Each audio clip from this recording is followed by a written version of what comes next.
I'm disappointed in every one of you. I'm sorry, I didn't mean to offend you. I'm disappointed in every one of you. I kiss you on the mouth. No, I'm not cool with that. Just, I'm sorry.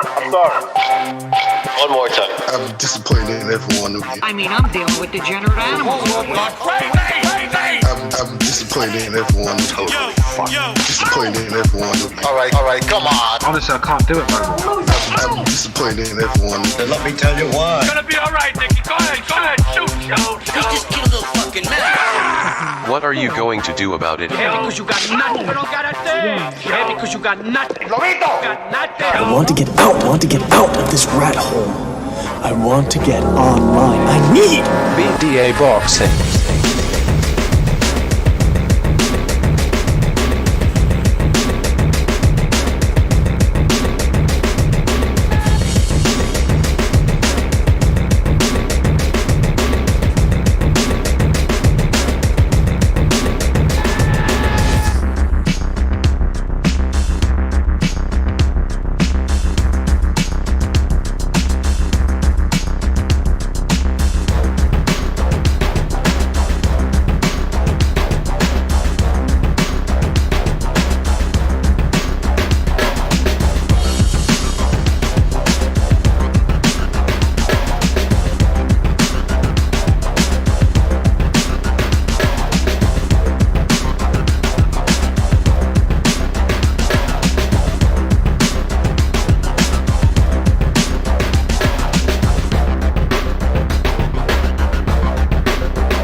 Welcome everybody to Happy the Boxing Podcast, broadcasting to you live from the true north.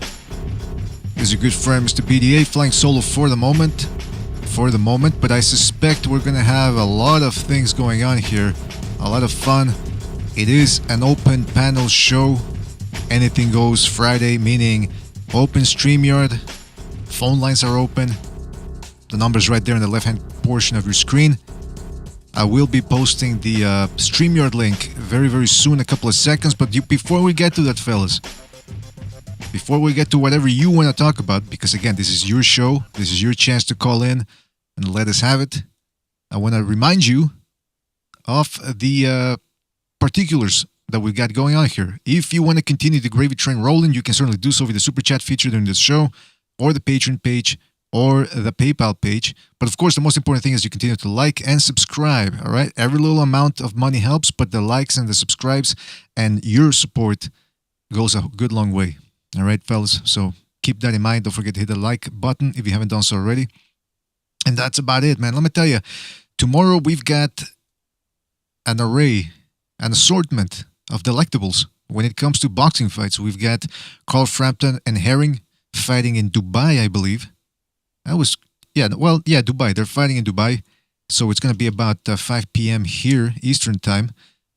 In the zone, via Uzbekistan, we've got Akhmad Aliyev. Oh, I can never say his name. He's the guy that beat Daniel Roman, by the way, taking on some Japanese dude. You know the Japanese, I've never seen this guy fight before, but they die under sword. So that's going to be an interesting one. Madrimov is also going to be fighting in there on the undercard. Let me put it up so you guys can see what the hell I'm talking about. And of course, that's next week. Oh, I thought Joe Smith was this week. Okay, it's next week. All right. So we got Jamel Herring tomorrow. Hey, special announcement too, by the way. I don't know if you guys have checked out the BDA community page. We've got a kumite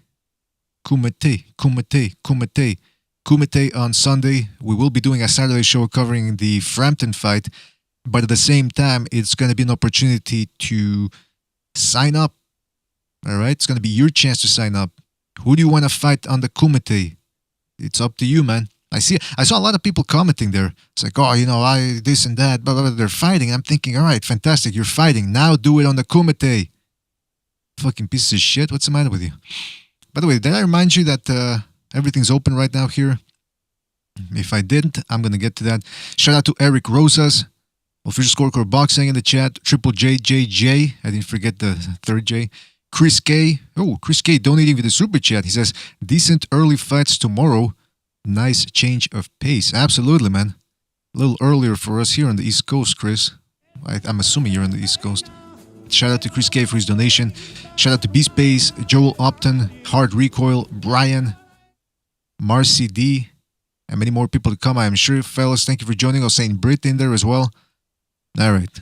Listen, enough talking. Let's get down to the fun. I'm going to start... hold on a second. I'm going to put the link here. There we go. Streamyard. Phone number right there as well. Listen, if you're outside of North America, use the Streamyard. If you're in North America, just call in. It's easier. We can't clog up the Streamyard. What else? How many people are in the Discord right now? I was thinking of opening up the Discord as well, but I mean, I don't know. Hold on a second. I see Boxing Chief, aka Jay. I think he wants in. Let me invite him. See if he's available. Like I said, fellas, you let me know. Who do you think wins the Jamel Herring versus Frampton fight tomorrow? Because it's an interesting fight, man. Frampton's got experience. He is moving up, though. But nevertheless, he's the more experienced fella. Herring has good wins, but he seemed a little fragile, man. Don't forget, Shafikov stopped him a couple of years ago. So it could be trouble for him. Could be trouble. All right, hold on a second. Give me 2 seconds here. Like I said, could be trouble, but it's going to be an interesting fight. Herring might just be too tall and too long for the fella. Could end badly for him. Hold on a second. We got Savior Sammy donating via the super chat. He says, twice. He says, I signed up for the Kumite. Which clown is battling me? Well, I don't know. We'll iron out the details tomorrow, Slugger. And Slugger donating again. He says, by the way, please unblock my Slugger Sam Archives account. I'll get right to it, Slugger, as soon as I finish broadcasting over here. Can't do everything at the same time, man. I'm flying solo today. Hold on a second. There we go. King Frog says size disparity is drastic in Herring Frampton. That's what I'm saying. And listen, Herring is no turtle. Let's just put it that way. The guy's pretty fast, man. Pretty elusive. But he's not elusive in the sense that he doesn't really change levels. He's mostly a straight-up type of guy, leans back and then pivots away from guys and uses his shoulders to block the shots. So he could potentially get caught because sometimes he will lower his hands or he could get caught during the pivot. I know Terence Crawford's trainer is in his corner now. He's probably sparring with Terence Crawford too, which always helps. By the way, we got Jay on the line. Jay, are you there? Yay, can you hear me? Yep, I can hear you, man. How you doing? I'm doing great. Thanks for having me on as always. No problem, man. No problem. Thank you for being on. Don't forget, man, this is a Friday show, so it's going to be one of those crazy ones. Just put your armor on for this type of show. All right? Got it. Yeah, if Gonzalo and I like to shout at each other, I'll be ready. Fantastic. By the way, we got, let's go to the phone lines real quick. We got a phone call here. Do we have a phone call? Yes, we do. Hold on a second. 773, you're on the air. 773, what's on your mind? I was disrespected wholeheartedly by Stewie Little. He's not here right now. My forebears. Hold on, let me see if we can get Stu, because I usually, yeah. Usually, tomorrow we got Carly Herring versus Jamie Vernon. I got the little guy. Little guy. What the fuck are you on, Kevin? I'm feeling good, man. It's Friday night, and I feel alright. No, don't tell me. Good Friday. Don't tell me you're gonna hang up, Kevin. Don't hang up on that note, man. We still got a lot to talk about. Actually, you know what, Kevin? I want to ask you, man. In terms of, are you still there, by the way? Yes, sir. Okay. Next, I thought the Smith Jr. fight was this Saturday, so I looked up the schedule right now and I said, no, it's next week. How nervous are you going to be next week knowing that one of your heroes is fighting? Who's that? Smith, Joe Smith, next week. Oh, Joe Smith Jr. versus Blassoff. Let the best man win. That's but fantastic. I will say this. I'm not too familiar with Blassoff, so as far as I'm concerned, it should be a walk in the park for Smith Jr., unless you could tell me otherwise. No, I think you're pretty spot on, man. I think he's going to blast him. Vlasov can be kind of tricky. He's tough. He's a bit of a veteran. But, yeah, man, I don't see things ending well for him against such a big puncher. You need to be a great boxer or a good puncher to get rid of Joe Smith. And so far, I don't think Vlasov has demonstrated the skills to do that. But I could be wrong. You never know. Yeah, that's the way I see it. I think Smith, yeah, like you said, you got to be able to stick and move. Someone like a Biffle, that's just a nightmare matchup. And even a puncher, you got a big puncher. This dude's got an iron chin, so that's not going to work. I think you just got to stick and move. Outbox him. Yeah, man. I mean, this fucking Smith Jr. He's strong, man. He looks skinny when you compare him to, I don't know, fucking bodybuilders, I guess. But if you saw him in person, you'd probably go, "Fuck, this guy looks strong, man." He's got a strong core, so and wide shoulders rather. You know what Teddy Atlas said? What was that? Teddy Atlas said, Joe Smith Jr.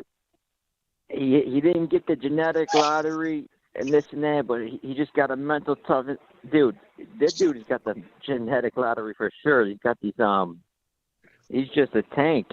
He's got the genetics and he's got that will, and the skills are coming along. The skills are. I think he's got underrated boxing skills. They're effective. He's got effective boxing. He's not a Lomachenko where he styles on people, but he's got an effective style. He knows how to utilize it. Yeah, he's an overachiever. He's an overachiever. A little bit, yeah. A little bit. You would say, you know what? The guy doesn't have the quickest muscles. He doesn't have those fast fiber muscles, but he can whack, man. I mean, look, say what you want about Bernard Hopkins. He was old, blah, blah, blah, but he had an iron chin. And Joe Smith hurt him several times and then finally kicked him out the ring. So get the fuck out of here. Listen, Kevin, we got to go. Move on to another call. But if you got the time to call back again or jump on the Streamyard, why not? We got the Streamyard link there. Friday night fights. Let's do it. All right. Anyway, thank you for calling in. Take it easy, man. All right, let's go to another phone call real quick. One of those wild card lines we've got here. Let's go to the wild card line 111. You're on the air. 111. What's on your mind?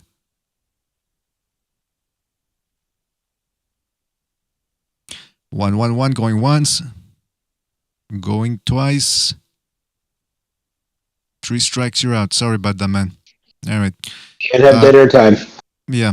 Let's go to the Streamyard. We already got people here. We got DT and we got H Money in the building. Fellas, thank you for joining us. DT, have I already talked to you before or? DT, are you there? He's on mute. Yeah, he's on mute. H Money, you know who this guy is? Because I forget sometimes the names. BDA. Yeah. No, I never seen this guy before. All right. So what's up, man? We got what's good, BDA? Thanks for having me once again. BDA, I heard you mention, Hopkins getting getting stopped by Joe Smith Jr. And Hopkins was 49 years old at the time. Now, we hear that Manny Pacquiao, I think he's 42, he turned down the Terrence Crawford fight. So, we know that Hopkins kept fighting until he was 49 years old. He fought the top guys from Sergey Kovalev. He fought guys like Antonio Tarver, Kelly Pavlik when he was in his 40s. Now, Manny Pacquiao was turning down fights with Terrence Crawford. What's your thoughts on that? Well, wait. Did Pacquiao turn the Crawford fight down? Where did you hear that? I've been seeing recent reports on YouTube or whatnot, but I heard the fight is not official, and people are saying Manny Pacquiao turned down $40 million. I'm looking through Boxing 24, which it's a blog essentially, and that's where they get the quickest, the easiest way to get the news there, or one of the easiest. But I don't see any reports of that yet. Look, I guess we'll have to see, man. But look, I've said it before. Hopkins gets very little love from people on this panel. I was a fan of Hopkins. I didn't like his attitude. He seemed to be very abrasive and, that type of do whatever you got to do to win type attitude. I never really liked it because I always felt like, look, if you're going to beat a guy and if you think you're better than him, beat him on your own terms. By the way, Jay, you got a lot of background noise coming in there from your end. Just mute your mic, please, yeah. Okay, sorry. No problem. Yeah, so I never really liked that attitude from Hopkins. Do whatever you have to win. And I said, well, what is this, man? So anyway, at the end of the day, Hopkins, no, but you can't deny that Hopkins was a tough guy, man. I mean, he went in there with Kovalev for Pete's sakes, man. He was what, 48? 49. 49, and he stepped in there with Kovalev. I mean, come on. Adonis Stevenson didn't go in there with Kovalev. So you got to give that man his due, man. But yeah, so Adonis Stevenson ran from Kovalev. Yes, that's what I'm saying. Yeah, for sure. Yeah, but listen. Hopefully that. I'd love to weigh in on this. Go ahead. Oh, I didn't mean to interrupt you. But so first of all, that's H Money talking, right? Yes, sir. All right, H Money. They call me Boxing Chief. I go by Jay. Nice to meet you unofficially. We talked a little bit about Andrade in the last one of the last guys' conversations. But anyway, Hopkins. Well, first of all, Joe Smith. I want to finish this up. Is that he's a consummate overachiever, kind of like a B plus Arturo Gatti. I think Gatti had more boxing skills, but he's going further than what his skill set or what he's accomplished, what most people thought he could accomplish. Mm-hmm. Hopkins is where we went to from there. I like the executioner, not the alien. The alien's respectable because of what he's able to do with his experience and outsmart some of these guys. But I love that executioner where he just had that smile on his face when he was beating people up and hitting them with low blows on purpose and rubbing his head right in their faces and, knocking Joe Lipsy Jr. out with like 3-punch combination. I really enjoyed that Hopkins better than the smarter one later. When he, like you said, did just enough to win. The earlier guy didn't do that. And I enjoyed that Hopkins much more. And that's what I got to say on that one right now. Well, for me is that the alien was able to do something that no fighter has ever done before, and that's become a unified champion at 49 years old. Now, the alien also beat, I believe, John Pascal at 46 years old. So Hopkins, now we talk about skill set. He, like I said, he was able to do something that nobody has ever done before. He's the oldest champion in the history of boxing, the oldest unified champion of the history of boxing. So it just shows that the skill set and the chin, like BDA Boxing said, was on a different level. If it was so easy, why other fighters aren't doing what Hopkins did at 43, fighting Kelly Pavlik and beating the undefeated Kelly Pavlik, who just knocked out Jermaine Taylor and was undisputed middleweight champion. And then Hopkins beat Antonio Tarver. He jumped up 2 weight classes from middleweight all the way to light heavyweight like Canelo did when he beat Kovalev. Hopkins did that first, and he was around 42 years old. So I'm saying if Hopkins was able to do that in his 40s, why not Manny Pacquiao do the same thing and go fight the top guy in Terrence Crawford? If Hopkins did it at 49 when he went against Kovalev, and why not Pacquiao do the same thing with Terrence Crawford? That's all that I'm saying.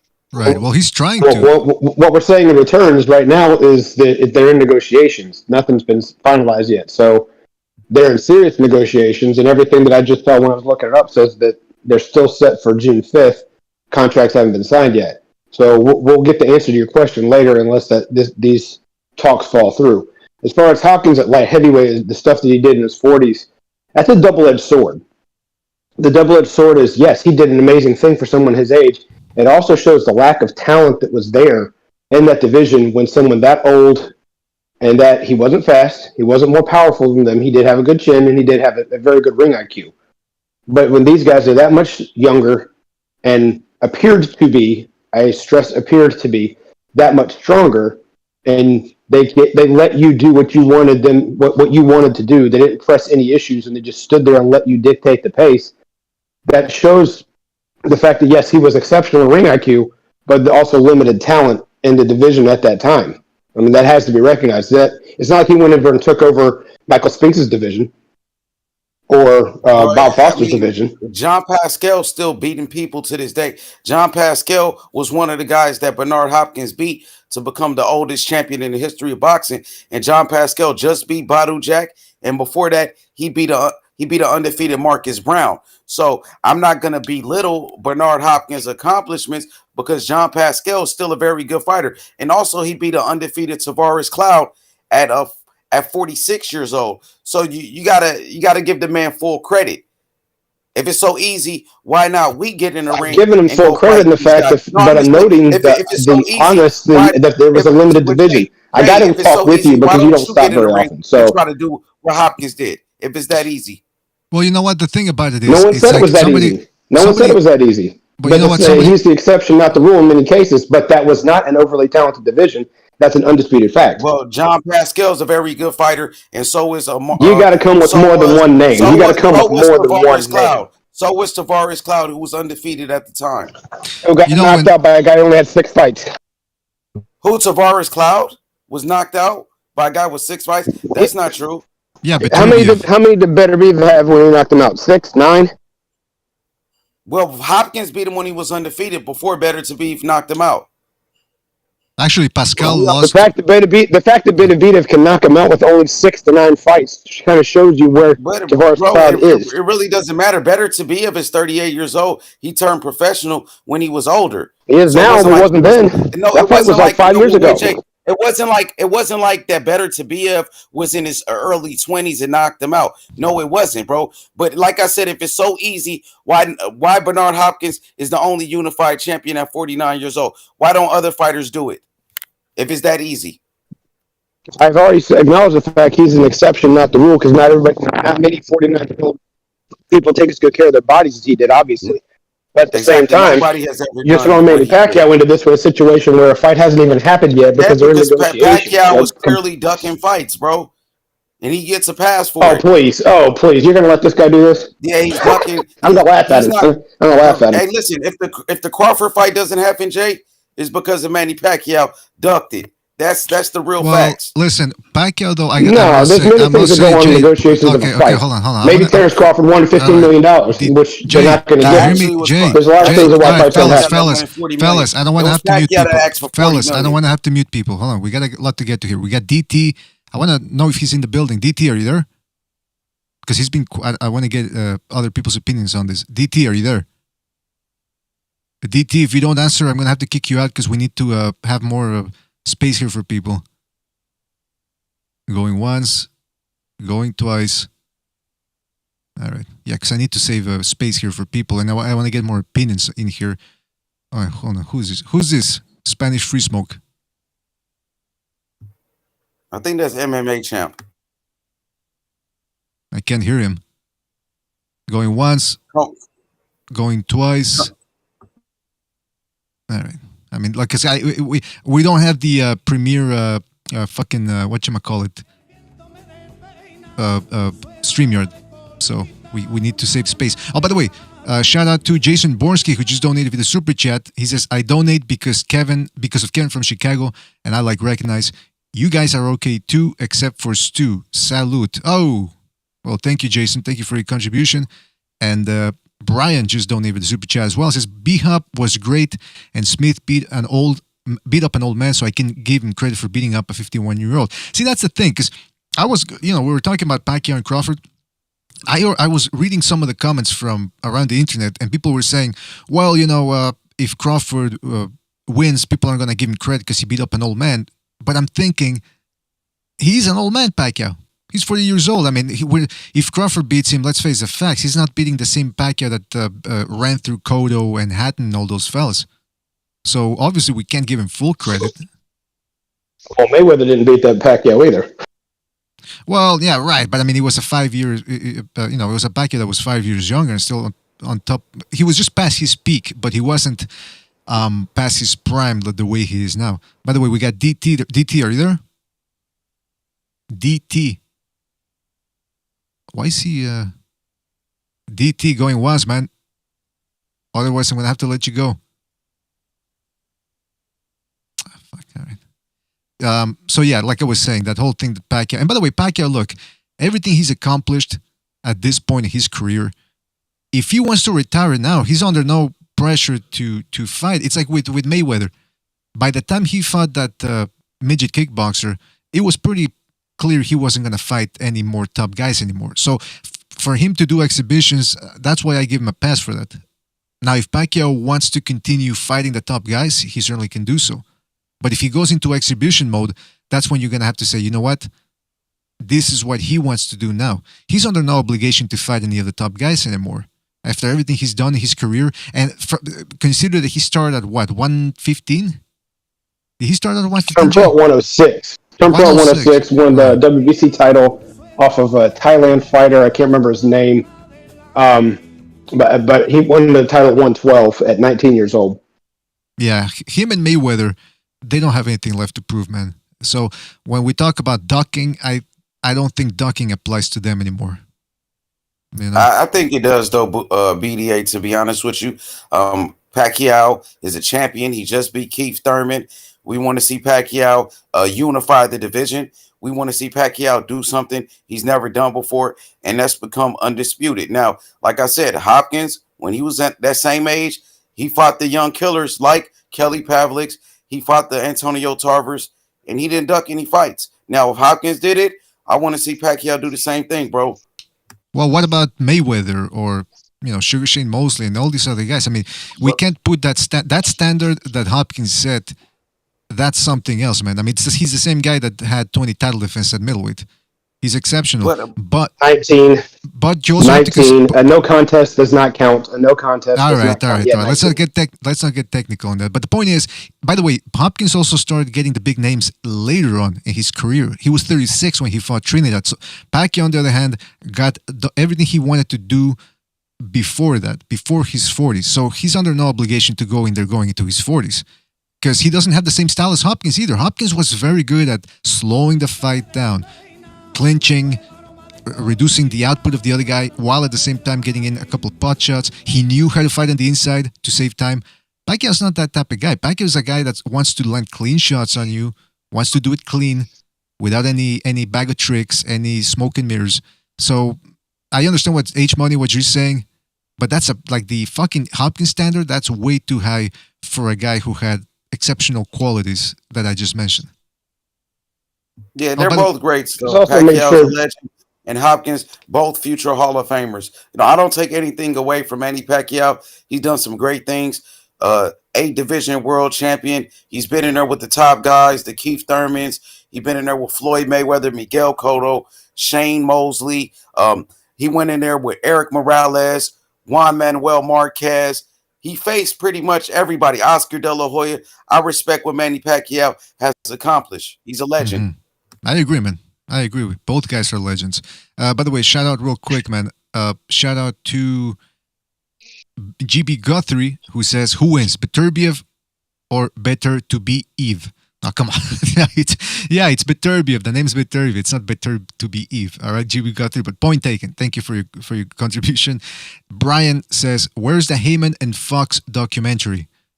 Where's the Heyman and Fox documentary? What is he referring to, fellas? Is he asking us to do a... PBC's relation to Fox? That's all I can think of.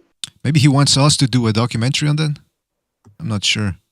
But hey, either way, Brian, thank you for your contribution, man. Really appreciate it. All right, we got I got DT back here. DT, are you there? Why do you keep coming in here with no microphone, man? Come on. Or at least let me know in the YouTube chat. Now the suspense is killing me over here. I don't know what this guy wants. I'm dying to hear it myself. Yeah. All right, listen, I got no time for this. What was I going to say? By the way, is Hopkins in the Hall of Fame officially, or? I think he's in one of these classes that's waiting to be inducted due to COVID. Oh, okay, yeah, because his last fight was 2016, right, or 2015? Help me on that one. H-Money. Well, I'm checking. I think it's 2016, Jay, to be honest with you. His last fight. Let me check. 2016, yes, December 2016. So yeah, he's. It's been 5 years, so he should be. It's only 3 nowadays. So I believe. I actually talked to a friend of mine that does vote on the board, and he said that everyone's going to be voting for Hopkins. This was probably last year, so 16 sounds about right. But like I said, him, Mosley, Mayweather are different classes. I think it's, each one is a different class, and they're going to hopefully put them all in 2022 and just have a nice big giant ceremony because they had to cancel last year's and they are going to cancel this year's. From what I read. They should hold it in fucking Astoria. They should do it in Texas, man. Everything's open over there. Change headquarters. I think he's in the Hall of Fame. I'm seeing an interview right here by Fight Hub TV where Hopkins was inducted in 2019. Okay, that must have missed that. But okay, yeah. But he definitely deserves to be there for sure. He's a first ballot Hall of Famer for sure. Let's go to the phone calls real quick. By the way, shout out to King Frog for his contribution. He says, good card tomorrow in Uzbekistan. Lots of talent. Absolutely, King Frog. We're going to catch that one, man. See what they're up to. 207, you're on the air. 207, what's on your mind? Hey, BDA. Much respect there from Portland, Maine. Much respect to H Money on the panel. Much respect to your chat. I mean, you got a bunch of sweet scientists, professionals in here. BDA. BDA, where are you at? Because you have a different accent. I have a different accent. Yeah, where are you from? Oh, I thought you said that my accent changed because you said where are you at right now? Because your accent, you get a different accent. No, I'm in Canada right now. The true north. What part? What part? What part? Quebec. Huh. Yeah, that's right. Canada. Hey, by the way, my chat, I saw you had your channel. You had a stream last night. How did it go? I had one today too. That was my maiden voyage. I had one today. It was very, very good. And I don't know if you're allowed to give shout outs on your channel or not, but a few go people ahead, man. showed Go up ahead. today, and I'm going to have Mark Unrivaled Boxing showed up, and he talked a little bit. Major Key Boxing showed up. He talked a little bit. Why we all love boxing. And I had Mini Max on. He's a young kid. He's really, really into boxing, and he's learning every day. And I learn a lot from him because he knows all the fighters from the little kids to the big guys. And I love that kid. He is awesome. And BDA, you are too, BDA. You keep it real. You let everybody on, and you let Kevin on. You got Stu on the board. I mean, Jimmy's great. You have H Money tonight. And I just wanted to fill in a little bit about Manny. And I think Dustin Poirier destroyed the apple cart because I wanted to see Manny just annihilate McGregor in one round.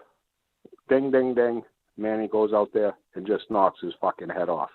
You know, Floyd kind of carried him because, you know, you always got the Floyd-Manny comparison. I thought it was just a segue into see, you know, Floyd couldn't, you know, stop him in one. Manny went out there and ripped his head off. And, you know, Manny's been inactive. He's old. And they were talking about him fighting Bud Crawford, pound for pound, maybe the best fighter in the universe. I mean, come on, fellas. If Manny's going to fight anybody, it will be McGregor or Garcia. He's not fighting Spence. He's not going to fight some killer. You know, the man has nothing left to prove, BDA. This man is on the Mount Rushmore of modern-day fighters. He might not have been a better boxer than Floyd, but his legacy is already better than Floyd. He has nothing left to prove, and I don't want to see Manny in there because Manny will go in there to get knocked out. Marquez knocked him out with 1 second to go. You know, Manny will go in there to die. And I don't want to see an old man that inactive go in there with a killer like Crawford or Spence. I want to see him in there with a Mikey Garcia, and I would love to see him fight McGregor. I think that fight still might be on the table. I think McGregor is still a draw, and I think Manny's looking to cash out, be president of the Philippines, and do some things. His legacy will be bigger outside the ring than inside the ring. That's what I think he's looking forward to do, BDA. And I want to see him pound the fuck out of Conor McGregor because I'm Irish, and I think that Conor McGregor is a disrespect to any Irishman. From here to Dublin to Boston, he's a punk. If you're an old man and you ought to hit an elderly person and you ought to disrespect the elderly like Conor McGregor did, he's forever a scumbag in my eyes, and I hope Habib will fight him again, but I really hope Manny can get a hold of that scumbag and knock his fucking head off, BDA. What do you think of that? What do you think Manny's next move should be, BDA? My point of view is if you hate people that disrespect the elderly and go around punching them, you're going to hate me, man. But look, you're right with the Conor McGregor fight, you got to think about it this way. I don't think that fight would have happened either way, the Pacquiao-McGregor fight, because McGregor just lost to Poirier. And even prior to that, he'd lost to Khabib. So the luster is off of him. When he fought Mayweather, some of the luster was already off because he'd lost to Diaz, but at least he'd gotten his revenge. Now he got sunned by Khabib. Now with Poirier, the thing was of looking at this, the aspect, the prestige of that fight was, whoa, McGregor, the guy who's never lost on, the guy's on the top on MMA. He's going to fight boxing. But now we've seen him beat up before in MMA and boxing, so they could still do it, and I think it could still make a lot of money, but I just don't know how much, like even the Mayweather versus that YouTuber guy, it fell apart, man, because apparently they weren't generating the type of interest. It wasn't generating the type of interest they thought it would generate, so yeah, that's what do you guys think? Pacquiao, McGregor, would anybody be interested in that, or? No, sir. Not really. Not at all. Nope. It's unanimous on the panel. We're all saying no. What's that, Matt? I just all want to see this old man get beat up by a young fucking buck. You know what I mean? I mean, Manny's 42, 43. He hasn't fought in a long time. I just want to see this guy go out with a win, making some money.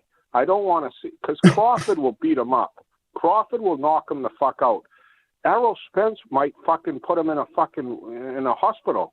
I'm just saying, I don't want to see Manny fucked up. And everybody's talking Manny this, Manny that. You're not the same fighter. I don't give a fuck who you are. If you don't fight for over a fucking year, going on 2 years, and you're that age, your skills are fucking diminished. You're at the world-class level. You can't come back from inactivity. Yes, he looked good against Thurman. But Thurman's another inactive dude. Yes, he's a warrior. But Thurman ain't a fucking Spencer or Crawford. And I just wish Manny the best. I hope he sails off into the sunset. Can I give one more shout-out, BDA, for just one quick shout-out? Absolutely. Punch Drunk Boxing, he's got a good interview going on with that Boots Ennis. Boots Ennis, Virgil Ortiz, the Conor Ben kid. These kids are the new fucking wave of that welterweight division, and these guys are sleeping. I'm a big Boots Ennis fan. I'm a big Virgil Ortiz fan. I'm a big Conor Ben fan. And Crawford, no, Spencer's my favorite fighter, but he's losing me, fellas. BDA, the kid's losing me, because I thought after coming back from the accident, he'd be right on fucking Crawford. But it's the farthest thing from the truth, and I'm disappointed in that, but I'm looking forward to the Fury, Joshua, the Linares, Taylor, undisputed fights we got coming up. Those are some great fights, and we got the Frampton Harron card coming up, and we got some great fights happening. BDA, thank you for promoting the sport. Utmost respect from across the pond over here. No, I'm not across the pond. You're right up in Canada. That's right. Canada. Please don't sing, man. Thank you, BDA. All right, thank you, night. Matt. God bless Chad, you too, man. Peace, Chad. This H Money, Chad. Lolo Harris, Chad. Charles Harris, baby. Hey, listen, let me ask you something, fellas. By the way, thank you, Matt Chat, for calling in. Fellas, don't forget, Streamyard is open. Phone lines are open. Call in. Open phone lines Friday. Everybody can jump in here. This is your show. But I'm curious. Matt Chad said something about Pacquiao. He doesn't want to see him getting hurt. Unfortunately, this is boxing. Most stories do not end well for all-time greats. Because all-time greats, the reason why they're all-time greats is because they don't listen to what other people say. They believe in themselves. They go, you know what? If I want to beat this guy, I know I can beat him. And they're most of the time, they don't step out of the game until they've gotten the game beaten out of them. Like Bernard Hopkins, for example. It took him to get thrown out of the ring, tossed out of the ring, for him to say, you know what? I think I'm done. Recognize, do you think Pacquiao's career ends that way? Or how do you think it ends? Good, bad? Recognize. All right, I'll switch over to Jay. Jay, what do you think? How do you think Pacquiao's career ends? Do you think it ends well, or does he have to get the shit kicked out of him for him to retire? You got to see what happens if this Crawford fight does go down, and then how it goes. I mean, can he dig deep one more time and pull off upset, or does Crawford take this as his chance to show everybody what he's made of? If latter is the case, then then like you said, he goes out by getting the crap kicked out of him. But if he goes in there and he's able to turn back the clock one more time, hopefully he'll be smart enough to say, I'm out. And then he'll go out on top. I mean, it depends on what happens in this fight and on which way it's going to go, and I can't predict it. I'm going to pull for Manny. I mean, but I think Crawford's going to beat him. Now, if he's going to beat him down, this is the question. Manny's just so good that I just don't know if anyone can totally beat him down. I don't even know if Spence can beat him down if Manny's on. That doesn't mean that Spence can't win. It just means that Manny's got enough tricks up his sleeve. He's got Roach in his corner. He's athletic enough. He's a southpaw. He's got very fast hands. He'll have enough to where they're not going to just walk right through him.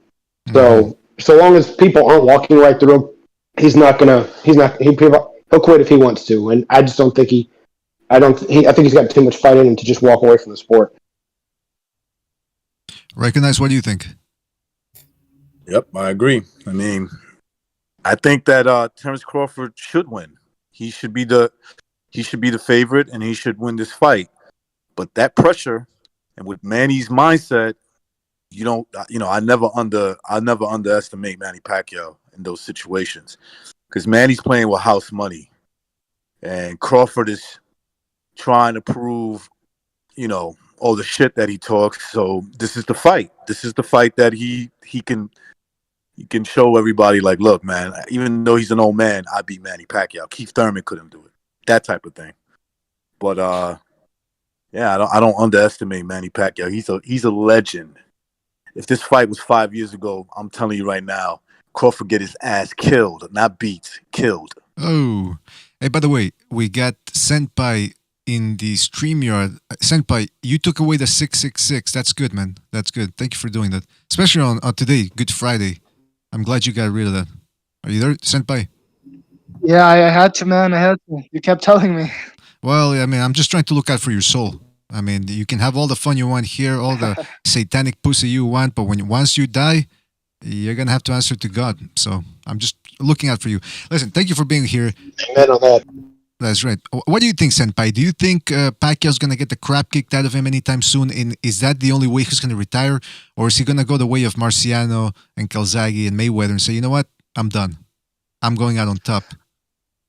Well, in terms of the Crawford fight, I don't think Crawford will beat him up. I think he'll dominate him, but he won't beat him up. It won't be like where Pacquiao was out on his feet and it's just, a complete beatdown. I don't think it'll be like that. I think it'll be like an 8-4 and 9-3 type of fight, if I'm being honest. But I do want to talk about, you guys were talking about Hopkins and comparing it to Pacquiao. But you guys have to remember that Pacquiao started in the lower weight classes where they throw 1,000 punches per fight. He got hit a lot when he was younger. The fact that he's even fighting at the age of 43 is just, I don't even know how he's doing it. Right? Hopkins was able to fight all the way to 49, 50 because he didn't take a lot of punishment. Usually, and not all the time, but most of the time, people that are fighting 160 and up don't take the amount of punches as the lower weight classes, right? So it's not even a comparison, right? The fact that Pacquiao is fighting at 43 is just insane. I think you can compare them because it's all, whenever you get past 40, they're on almost the same level. And I say almost, but I agree with the rest of what you said. Yeah, it is a different thing because Pacquiao ended up taking more shots early on, and he was a much more offensive-minded guy. Hopkins was able to parlay his defensive skills and his bag of tricks to slow down the rhythm of the fight. But it's still, listen, when are you going to see another guy win the legitimate title at 40? How old was Hopkins? 46, 47? 49. He was 49 unified champion. I mean, sorry, but not unified. I'm talking when he beat Pascal, he beat the lineal. 46. Like 46, man. 46, yeah. 47. I mean, you're not going to see, because nowadays there's they recognize the WBO, right? So it's pretty easy for a guy in his 40s to get the WBO title. But for Hopkins to go in there and win the legitimate title against a guy who had faster hands on him, that to me is as impressive as it gets. It's one of the top moments of the last decade, and in all of boxing. Yeah.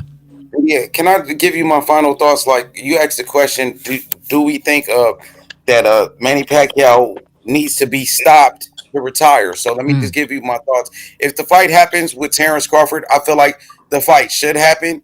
And if Pacquiao turns down the $40 million, he's a clear duck. He's a big time duck. Like I said, Bernard Hopkins, 49 years old, fighting the top guys. Manny Pacquiao, 43. When Bernard was the same age, he was fighting Pavlik. He was fighting against Antonio Tarver. Now, Terrence Crawford, he has 8 straight knockouts. Every fight at welterweight, Terrence Crawford stopped everybody. I think Terrence Crawford will destroy Manny Pacquiao, and this is why Manny Pacquiao has been ducking Terrence Crawford for the past 5 years.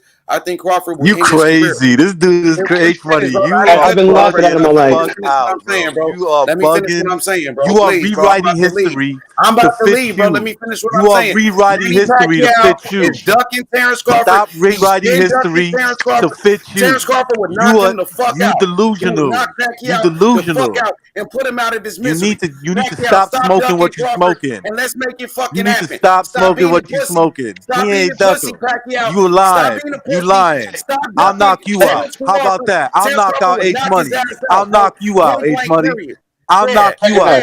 Crawford would knock his ass Recognize. out. So shut the fuck up. This guy's saying that he's been ducking and turking now deals for Terrence Crawford, yet there's been no proof that an offer has been made, a legitimate contract offer for $40 million has been made anywhere. And this guy's posting the fact that May's been turning it down.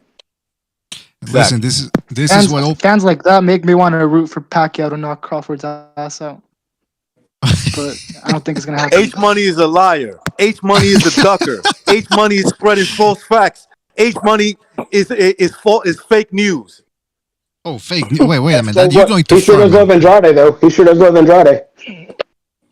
All right. All right, Listen, look, H Money. I'm sorry. I'm having fun. I'm not trying to be. He's gone. He's gone. He's gone. Oh, really? Yeah. Okay. I can't make this Kumite, but the Kumite after this, he and I have to have a Kumite together. Oh yeah, H Money. H Money. If you're listening, this is a perfect matchup for the Kumite. We can go. That can go as long as it needs to on the Kumite. There are no time limits. It's Hang on. No holds barred. By the way, we got somebody else on the Streamyard. Drew Evo. I think that's how you say it. Drew Evo. Are you there? Yeah, I'm here. And damn, what's intense conversation. But that's right. I've missed all that. Thank you for letting me come on here to talk to you guys because I'm a podcaster myself in boxing on YouTube and everything. But my favorite all-time fighter is Bernard Hopkins and everything.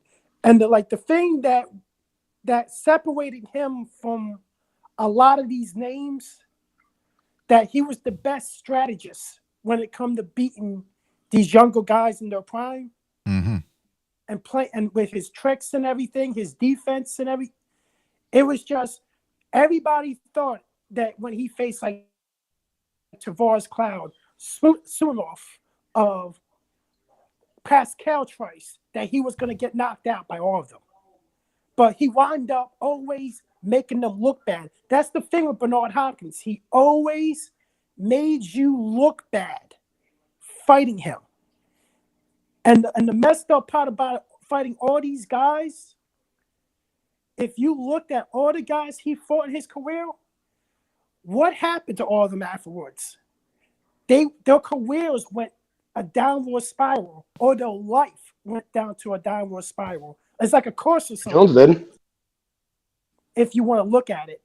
Mm-hmm. And Pascal, after he lost to Hopkins the second time, he became a punching bag. Like Kelly Pavlik, after he got exposed by Hopkins, what happened to him? He got destroyed. He had 3 or 4 more title by defenses. A smaller guy, Martinez, and then he went on. He didn't know when he was going to fight again, and he became a drunk or something. Unfortunately, but when it comes to Manny Pacquiao, I think Manny Pacquiao should have the right to call his shot, go out the way he wants to. He's an 8th division world champion, which is likely not going to happen again in boxing. He's a 4-spot Hall of Famer. He's faced them all. He's beaten them all. But at the end of the day, I like to see him fight Terrence Crawford or Spence. I believe he can beat one of them at least, or even both of them. But guys, at the end of the day, when Manny Pacquiao retires from boxing, there will be no more bona fide superstars in the welterweight division. And people can argue me about it, but Terrence Crawford and Errol Spence are considered stars to me, not superstars, because they cannot sell out arenas around the country or around the world. Only their hometown. And Errol Spence barely could do that. That's a good point, man. And in Omaha, Nebraska, is probably like a 12,000 seat arena that he sold out. Yeah, and but why? Pay-per-view numbers. Let's talk about pay-per-view numbers. Can these guys draw big-time pay-per-view numbers? No. But why? Why isn't he a superstar? Like, why? Because these fighters today will not make the big fight happen. This fight between Spence and Crawford should have happened 5 years ago. Exactly. You know, that's a good point. They're not fighting each other. Like, listen, if Spence would have fought Crawford, if he would have beaten Crawford like a year ago, and then he will become a superstar. But also, you need something else. You need to fight consistently, right? You need to fight 3 times a year, maybe 2 times a year. But these guys, they fight once every like a year and a half, so they don't get the exposure they need. It's like this: you got big names, and they're like in their 30s, and they have like 14, maybe 15 pro fights under the belts, and like you're fighting like once or twice a year. I remember when like these big time fighters back in the day used to fight 4 times a year at least. Man, I still go back to when De La Hoya of 1999. He fought Icorte, he fought Obakar, and that was considered a tune-up for him. And then he fought Trinidad in September. 3 times against those 3 guys. I mean, come on. I mean, these guys will fight one top guy now, and then take 2 years off fighting tomato cans. Well, not tomato cans, but you know what I mean. I'm exaggerating. And that's for them. That's the big year. I mean, come on. There is you remember what say about that? If you remember, you know what fanboys would say about that? Oh, they ain't gonna fight every top fighter every fight they fighting. I'm not asking that. I'm at least want them to fight at least 2 top fighters a year. Yeah, at least, yeah. You know, that's people. Some people say that. Some people say, well, you can't fight everybody. Of course you can't, but could you at least try? For our sakes, I mean, we're paying for these fucking channels, man. I mean, we're not exactly millionaires over here. It's hard-earned money that we're putting up to watch these guys fight, and they end up fighting these. Like the rumor was, I think I just read from what H Money was saying that the Crawford Pacquiao might not happen. They're saying that maybe Crawford's gonna take on Thurman. Can you believe that Thurman hasn't fought like Pacquiao hasn't fought since 2019? But the difference is he lost that fight, and according to what Jimmy said, he's been looking like a balloon these last couple of months. So, I mean, that would be very, very, very depressing. Jay, you want to say something? First of all, I can't really see. Is this a caller or someone from the Streamyard? What's your name? Streamyard. It's Drew. Drew? Yeah. Nice to meet you, Drew. I liked a lot of what you're saying. Referring back to some of what he's saying with Hopkins, again, Hopkins was in that the people let him fight at his pace because, let's face the talent. I'm sorry, they were the top guys in the division while he was there, and he was older. If you take out the fact that they were not that they were the top guys, you can't do that. But if you take away his age for a second, and you put him in with the fact that he's able to dictate the pace against guys that didn't last long, okay, at the light heavyweight division, one of the dullest light heavyweight divisions there was. And it sounds like I'm hating on Hopkins. I'm just trying to put in perspective on how sad it is that a 45 or 46-year-old man can dominate 20-somethings like that came and went that quickly, whether it was him or somebody else fought him. And it's not the same thing with Manny. Keith Thurman may not be around again, but he's already trying to fight Terrence Crawford right now. He's in negotiations. He's been fighting all the guys that have been the top of the division forever. The comparing their careers in a way, you're comparing more age right now than you are how consistently they're on top fighting multi-talented individuals, if that makes any sense. You mind if I rebuttal? Yeah, sure. I would love it. I'm gonna put in perspective for you. Hopkins fought top guys in his career. He fought Trinidad. He fought Oscar De La Hoya. He fought Jermaine Taylor twice. He fought Kelly Pavlik. He fought Winky Wright, Antonio Tarver, Roy Jones twice. He even went in to it at probably 50 years old, being the oldest champion in boxing history, to defend his title against the most dangerous fighter at that time, Sergey Kovalev, when people avoided Kovalev. And then even though he lost and got dominated by Kovalev, he didn't duck him. That's the one thing about it. He didn't duck anybody that wanted to fight him, though. He fought guys that were destroyers, like Pavlik. He was a destroyer. He destroyed Jermaine Taylor. And tell you the truth, now it's time to put things into perspective for your rebuttal. That was a catchweight fight. He didn't fight Pavlik at 160, where it was Pavlik's best weight. I mean, that's a fact. He fought Roy Jones twice. The second time, they were both shot fighters. As a matter of fact, our man Dan Raphael saying that he was the only writer there to cover it because nobody cared. So let's put things in a little bit in perspective when we're doing this. He did go in against the Crusher. I'm not going to take that away from him. He got dominated like we knew he would because age finally did catch up for him at a world-class level. And let's face one other thing. He never dealt well with speed. That's why he lost to Chad Dawson. That's why he lost to Roy Jones in the beginning, and that's why he lost to Joe Calzaghe. So he's the first ballot Hall of Fame of Famer, no question. He dominated that middleweight division, no question. He did beat Trinidad, who is a natural welterweight. He did beat De La Hoya, who's a natural welterweight.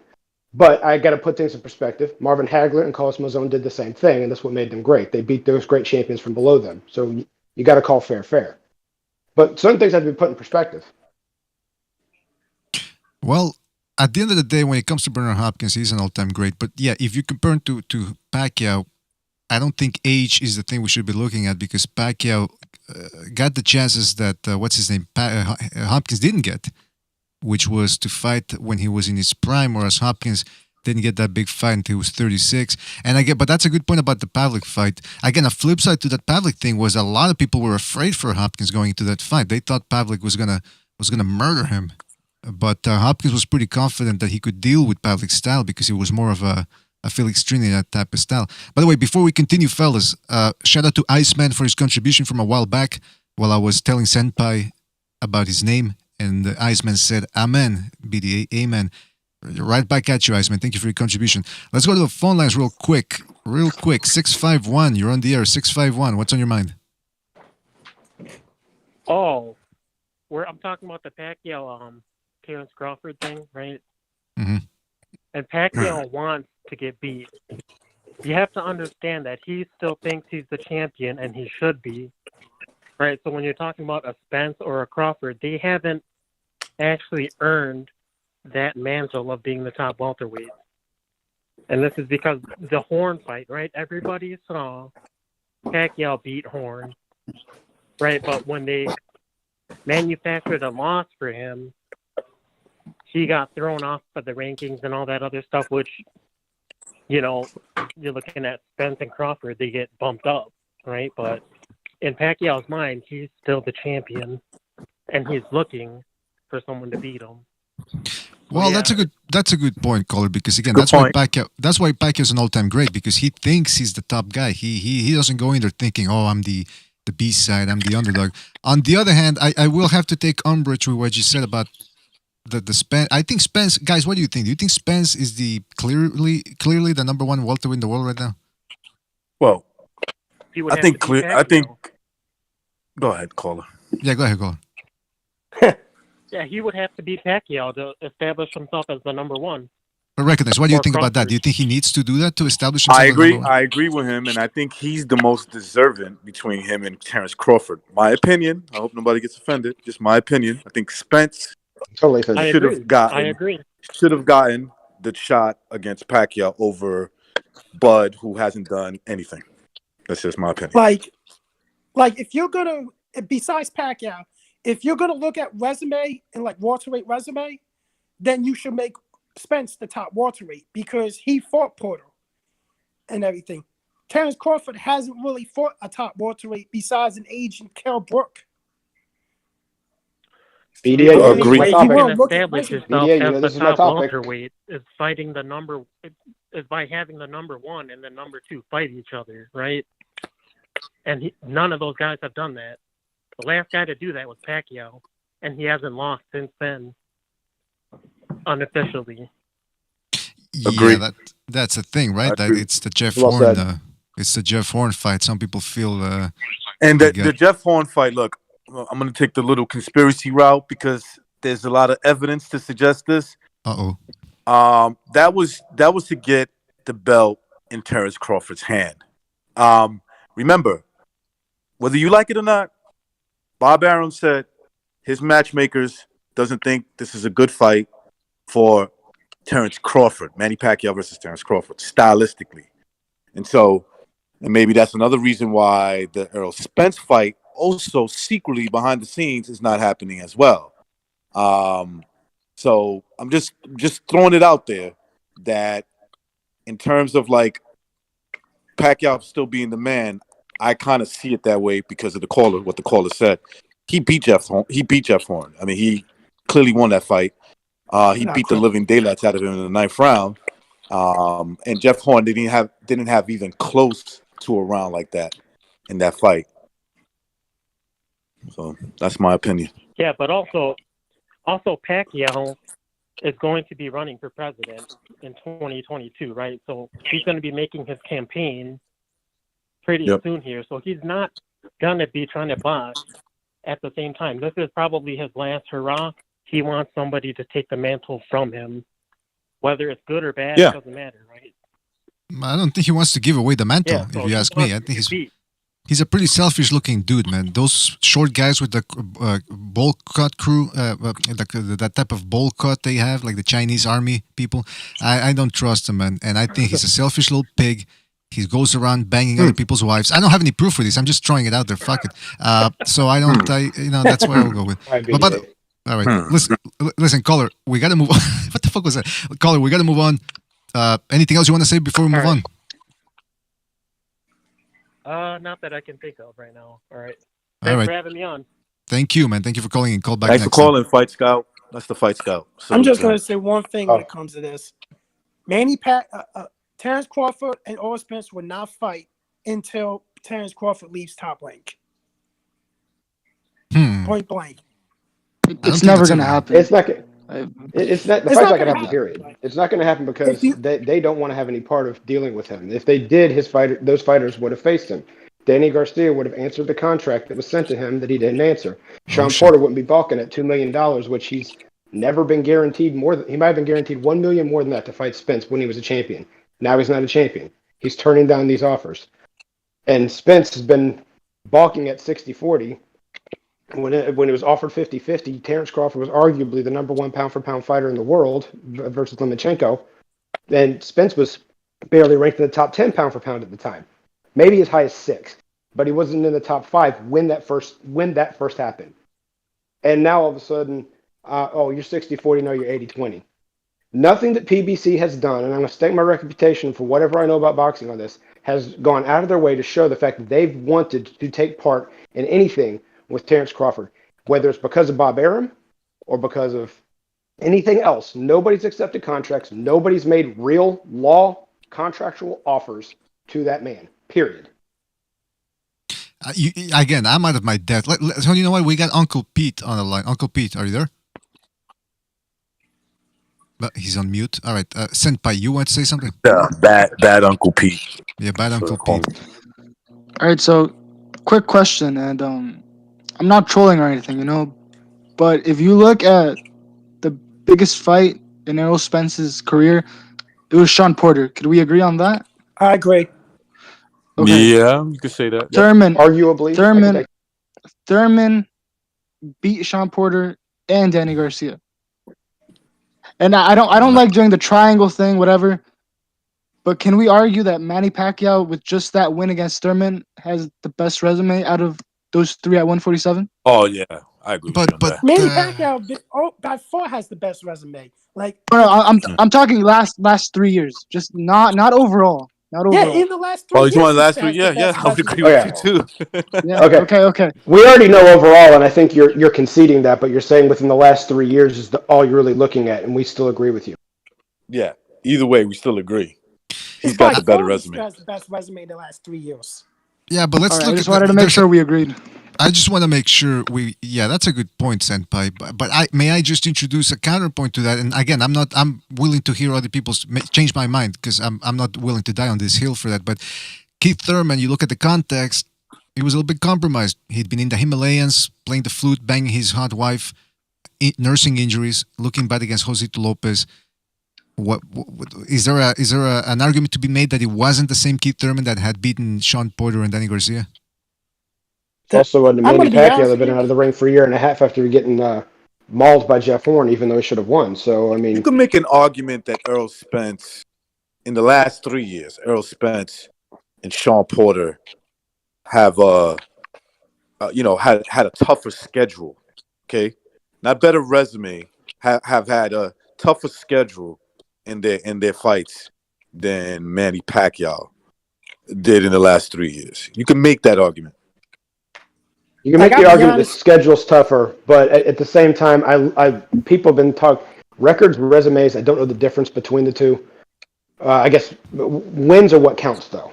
And Sean Porter doesn't have any real wins over top welterweights outside of Danny Garcia, who I've never considered a top welterweight, but not a top welterweight. He beat Ugas. Guys, hold on. I just want to say something. We're talking about who had the best record in the last 3 years, but if you cut it down to in the last 2 years, Pacquiao has no fucking record.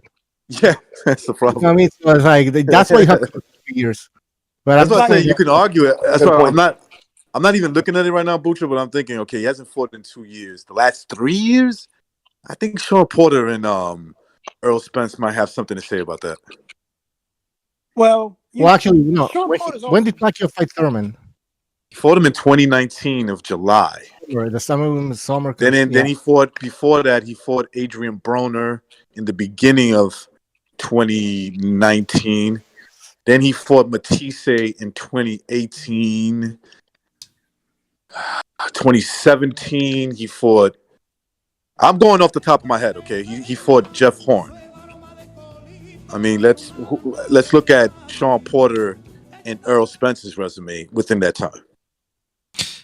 When did Pacquiao fight Matisse? Was that after Horn or before? I think that was after Horn. Yeah. Yes, it was after Horn. I think that was his comeback fight from the Horn fight. Yeah, okay. That's right. Yep. So remember, 2017. I think he only had one fight. That was Jeff Horn. 2018, I believe he only had shit. Did he have 2 fights or 1 fight? Let's just look at the record. Yeah, just look. Yeah, because I'm tired. About to open a box rec right now. Yeah, I can't look it up though. But by the way, real quick, shout out to Bray. I don't know in the chat room who donated with a super chat and no message. But shout out to Bray. I don't know. Yeah, if somebody could look up the record, because I'm trying to look it up on BoxRec, but for some reason, if you're not signed in. Mind if I put something out real quick? Go ahead. Like, signed in. Sean Porter also has a win over Ugas, but in my opinion, when I saw the fight, I thought Ugas beat Sean Porter because it was that close of a fight, but I really thought Ugas beat Sean Porter. So he fought Ugas? Think about this, caller. He fought Ugas? Yeah, he fought Ugas and beat him in a close decision. Fought Errol Spence, right? So that's 2 guys right there. Probably, is Ugas better than Errol than let's say Ugas. Thurman? I don't know. No, I don't think he's better than Thurman. You know what? Not by his record. Not by his record. No, right. By the way Keith Thurman is now, I will give the edge to Ugas. Because Keith Thurman hasn't been the same fighter that he... he can make that argument. That's the truth. You can make that argument, brother. The caller, you can make that argument. That's true. Like, he hasn't been the same Phil knocked. I'm agreeing with you. Yep, I agree with you. So, I would give the edge to Ugas because he has that Cuban style that's really can be frustrating. My opinion, I think it's the best style of boxing out there. And, Ugas can really give a fight to somebody. And I think he'll beat Thurman right now. Okay, Ugas lost to Amir Ahmed Iem. Okay, now that was a while ago. It's 2014. I get that. But his quality of competition of what he stepped up in has not exactly shocked the world with the exception of a loss to Sean Porter, even if you think Sean Porter won that. Omar Figueroa Mike Dallas Jr., Abel Ramos. That's what we're looking at. But prior to that, didn't he beat Delorme and Sugar? His focus was not on boxing at the time. Was that? So his focus was not really on boxing at the time. No, but he still beat Delorme and Robinson. Oh, okay. So we're going back. Yeah, okay. I'll give him those two. The 17 and 18, but I'll give him those. But since Sean Porter, like I said, Mike Dallas Jr., Abel Ramos, and Omar Figueroa. Breaking up. No, I can hear him. For me, it's breaking up, man. That's because you got bad earphones. No, I don't know. But yeah, I get what you're saying, Jay. Ugas is not exactly, but he's a solid welterweight. I think it's fair to say he's in like the middle five. I think that's fair to say. By the way, shout out. I just think he's more famous because of the fact that he gave Sean Porter a tough fight versus anything he's actually won. That's a good point. I agree with that. Yeah. It's either that or it's racism. That's why he's not getting the exposure he deserves. Amak PvP, shout out to Amak PvP in the chat room, says Ugas was robbed versus Porter, just like Santiago was robbed against Adrian Broner. Oh, all right. Shout out to Amak PvP. Yeah, that's. I mean, what do you guys think? With that. Do you think Ugas should have received the decision for sure? I really thought he beat Porter for sure. It was a close fight. I'm going to admit that was a very close fight, but I thought Ugas edged it out at the end. But at the end, I thought they gave it to the bigger name, which is Porter. Mm-hmm. It was also an ill-prepared Porter. Didn't he have to shave his head to make weight for that fight? I think he had to shave his beard, his pubes. I mean, listen, but here's the thing with him. I mean, that my fight, point is, I'm sorry, it's your show, BDA. Go ahead. Well, just real quick. I mean, I think he did what he had to, Jay.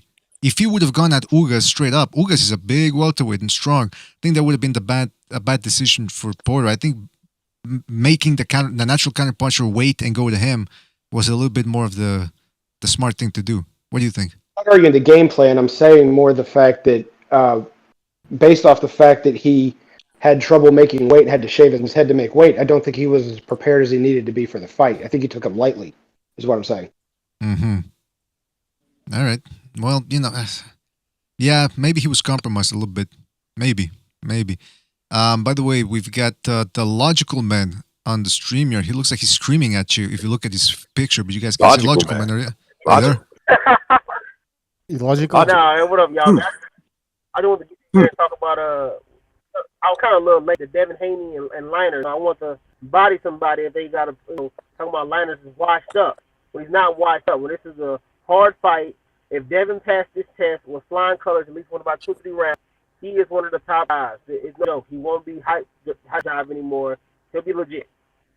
Well, it's a little. I heard everything you said, but I don't know if everybody else did because you sound kind of. I heard him. Yeah. Okay. I heard what he said about Devin, like Linares ain't washed up and everything, and I agree with him.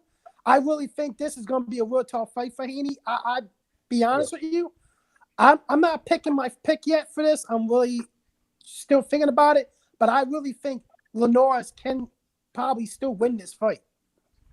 Of course, I'm pretty confident in Haney. 35-year-old, he's still in his prime. The only time he did lose, somebody said he lost to a bum, or he went up in weight, fool. Not just that, dude, he did beat Luke Campbell. Like, these goofies don't know. They casual. They don't know what they're talking about. No, he didn't whip Campbell. I have to disagree with you there. He ain't whip Campbell. He beat him, but he didn't whip him. He still beat him though. He beat him. He beat him. But when you that means that the other guy didn't have no success, and you wouldn't say that if you really watched the fight. He didn't whoop him, but he did beat him. Now I'm gonna agree with you. I'm gonna agree with you. Hey, caller, I'm gonna agree with you that if Haney wins, it's a good step. I happen to think that Haney is very talented. He needs to be tested. That's all he needs to do. That's all he needs. And I think Linares can test him. I actually think Devin Haney is going to look good against Linares because Linares is going to open himself up, whereas a guy like Gambo, he might open himself. Yeah, you're right. Yeah. I think I might see the same things you see. You think so, or you don't think so? I think so. But he can also look bad against him too. You never know. You never know. That's why we watch these fights. He could risk getting dropped because he did drop Loma. He could catch him because Haney, he's not a combination puncher. It seems like Even though he did make an excuse, say, well, now I got 2 hands now. But I don't know about that. We're going to see because he doesn't seem to really let his hands go too much unless it's somebody that's, a C-ranked fighter. I haven't seen him really let his hands go too much. He's more of a one-shot. Yeah, that's the thing. Yeah, that's. I think he's actually, if he goes to the body against Linares, I think he could break him down. Linares is like Samuel L. Jackson in that movie there with Bruce Willis. What was it called again? Unbreakable. Unbreakable. Yeah, remember that Bruce Willis was the guy that couldn't break, and Samuel L. Jackson's character was the guy that just touched him and he would fucking have an orgasm or something. I think that's Linares. He's just too frail, man. For some reason, gets cut up and I don't know. By the way, we got Mike from Boston on the stream here. Mike, are you there? Mike from Boston. Yeah, man. I think Devin Haney's gonna get beat up in this fight. I think. Whoa, Devin Haney's gonna get beat up. Break it down for us, man. Damn. Well, first, the guy's seriously lacking power. We know Linares doesn't have much. He doesn't have a chin. But I haven't seen anything from Devin Haney that makes me think that he won't get touched up and dropped by this guy too. Well, that's an interesting point of view. And just to back you up on that, Amak PvP just donated the super chat. He says Haney struggled with the Dennis Rodman lookalike. So, I mean, that's shout out to Amak PvP for that. But mind if I comment on this? Sure, go ahead. I agree with what he's saying. I do agree with what he's saying. He looked horrible against Gamboa. Even though he won every round, he looked horrible, and he took a couple of good shots from Gamboa.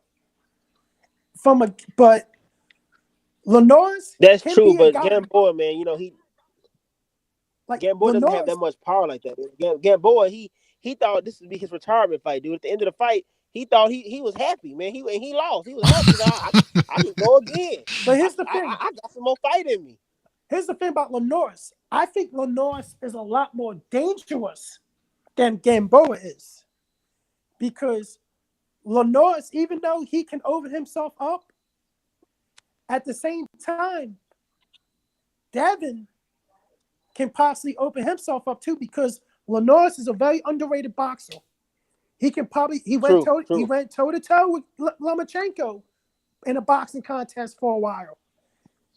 He might be able to do the same thing with Devin Haney, and he might catch you. That is true, and that's why I say this is a huge test, man. People are not understanding this. A lot of these box clowns don't understand that this guy went head up with Loma, he dropped him. You understand it? So that means he has the power to drop someone because T.O., when he's fighting Loma, T.O. didn't drop Loma, but Liners caught him and dropped him, so he can catch. He's a 3-weight class champion. He's a 3-weight class champion. He is a 3-weight class champion, but this whole knockdown thing needs to be analyzed about how it happened.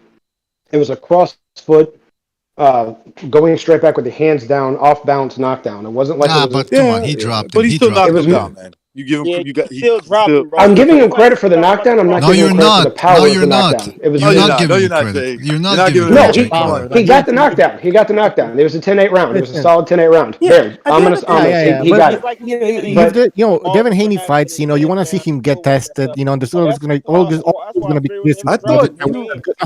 This guy wasn't good. This guy didn't have power. He fights Linares. He has enough pop. You know what I mean? We can debate how much power he has, but I think we can. He got enough power. Yeah. Reach a consensus. Like guys, he does have at the end of the day, decent pop. You get touched by a glove and you go down in your hand, or you go down to the ground. It's a knockdown. Even though if it's a bad knockdown or you off balance knockdown, you still got knocked down. Period. That's right. And even if you're 5 years old, and I'm a 40-year-old man and I drop you, I still drop you. That's what I tell these kids, but they don't want to listen. Let's go real quick. Let's go to the wild card. 1-1-1. Hold on a second. 1-1-1. You're in the air. 1-1-1. Yes, 1-1-1. You're in the air. Salute, man. Salute to everybody on the panel. Salute to Recognize. Great live stream that you had, I think, a few days ago. But let's talk about this Haney versus Linares. It's a great step up for Haney. Linares has fast hands, has great good power. And he's a top 10, top 5 lightweight. So if you guys don't push for Haney fighting Teofimo, if he beats Linares and he looks good fighting Linares, then I'm gonna have to call you guys out on that. Oh shit! Don't do that. You Why don't do want to you do talk that. like? Why do you talk like this? You Like don't you call have me like here a and pause threat. in your voice when you Yeah, talk. you can. No, let You're him call. always doing say it this. like Let me this. say this right now. Hey, let him finish. This Let right him now. talk. Let him I'm talk. Come on, calling come on. you. No, I'm I'm playing. calling you out, I like the Stu. call. I'm gonna. Fucking Frankenstein. I'm gonna knock you out, Stu. I'm gonna knock out Stu, bruh. Hey, sure you are. what's your name again, caller? And then We, they- hold on, hold on. Caller, And then caller. they Let me talk. can't. Caller. We need to bring him to the kumite. So, caller, can you call back on Sunday? No, he hung up. Can you come on the? He hung up. Yeah, Hey. no attention Yeah, I span. remember that. He's- I remember that guy when he tried to go toe to toe with Stu about I something welcome stupid.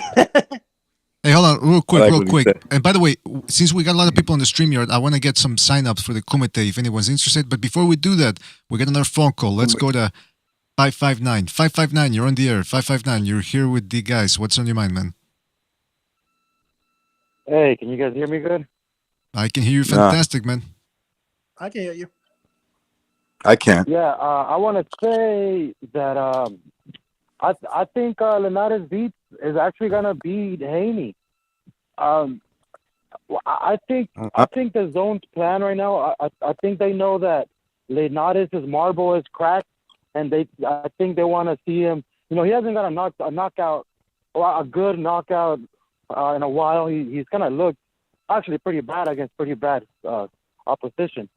So I think they're thinking, hey, we're gonna get him with a world-class boxer, which he hasn't fought a boxer. He's gonna fight in these guys that plant their feet and try to make it a fight, and then he just kind of pop shots a little bit and runs the fuck away. Which those boxers ain't really gonna catch up to him. You know, they're not. That's not their style. So yeah, he's been winning. Linares can dodge with some of those and counter punch him, and I don't think he's really fought a boxer that way. I think it's. I know he's what's like 23 or whatever, but out of all these so-called fucking 4 new kings or whatever the shit, he's the least tested. And this is a bad matchup for that guy. I don't think he's ready for Linares. I'll be honest. Okay, can I add on? Can I add on to that real quick? Go ahead, Senpai. So I think with Haney, it don't matter how he wins, right? I don't think Haney will knock out Linares. So what I would want from Haney is to prove that he can outbox a guy like Linares for 12 rounds, right? Because with Ryan Garcia and Teofimo's, I guess, step-up fight was Richard Comey, and he knocked him out in the second round. Ryan Garcia with Luke Campbell, even though he got dropped, Ryan Garcia knocked out Campbell. They both made statements. So with Devin Haney, I don't think he's gonna knock out Linares. So for him, the statement would be outbox him for 12 rounds, win all 12 rounds. If it's a close fight, I'll give Devin Haney credit because it's Linares. You know, Linares is a top 10 lightweight, which is what we've been asking for. But I don't know. It wouldn't be the statement that I would want from him if it's a close fight. You know. Yeah, caller. If they want to put him up there with Teofimo and. Here's what I was saying. Like if you look at it like this, I think this is like a second attempt of a coming up fight for Devin Haney because they wanted to use Gamboa as a coming up fight because they thought he would stay in front of him and Haney would be able to get the spectacular knockout. And that didn't go to plan. Now it's try number 2 with Linares and let's see how this goes. You know, the funny thing about Gamboa is that why so many people criticize Haney, especially me, you see, I wouldn't mind if he would have gone 12 rounds, but the amount of shit that he was talking, saying that he was going to beat him up worse than Crawford, knock him out like Tank, he was talking so much shit leading up to the fight to give us that. It's just like, come on, man. I agree. I completely agree. Caller, what do you think? Do you think Devin Haney shot himself in the foot by talking all that shit and then not being able to stop old, shorter, and slower Gamboa? Oh, absolutely, man. I mean, the guy he goes on podcasts and he says that he's the one that's being ducked by everybody. But you look at who he's fighting, and there's no ways in us. I'm telling the truth. They will not let him fight Garcia, Tio, or Davis. They wouldn't let him. Why is he fucking fronting? Just like Davis would not be allowed to fight any of those guys either. They would not fucking let him. They keep bringing up guys from the weight division. They're not gonna give him those guys. Let's be honest. The PBC just they do this shit. You know, that's their model. They're kind of like the fucking it's like they're for casual fans. You know, they're always trying to fool people by putting all this smoke and mirrors. Now, okay, but let me ask you this, caller. Haney is not with PBC. Yeah, but caller, let me ask you this real quick, man. So if he ends up stopping Linares, how much credit are you gonna give him? Well, I mean, it depends how he does it. You know, I mean, if he outboxes Linares, actually goes toe to toe with Linares, Does it legit? He does a legit knockout, like then, legit stoppage. Because if he's like pop shotted, running, and then he lands like some lucky, we all know. I mean, fuck, Linares is close to fucking Cotton in chin size right now, you know. So if he's barely getting them and he's getting hit, or, you know, and then fucking lands a shot and then whatever little dumb shit, Linares fucking starts wobbling, then, you know, it's not that impressive because we know Linares, you know, we know how he is now. That's right. I mean, if he legit is outboxing that Linares is a good boxer, man. He has pretty combinations. He's good. I love watching him fight. Don't get me wrong. If he's outboxing that guy, then I would say, okay, he can to start talking shit after that. Right. Well, listen, man, that's a good point. I mean, we'll have to see. I think he stops him. I think Haney stops Linares to the body. Man. Yeah, me too. Yeah, I think he stops him with like cuts, something like that, body shot. Remember, he beat. You know, I know he didn't stop. I know he didn't stop Gamboa, but he beat him every fucking second of the fight. You know, and I think Gamboa came in there.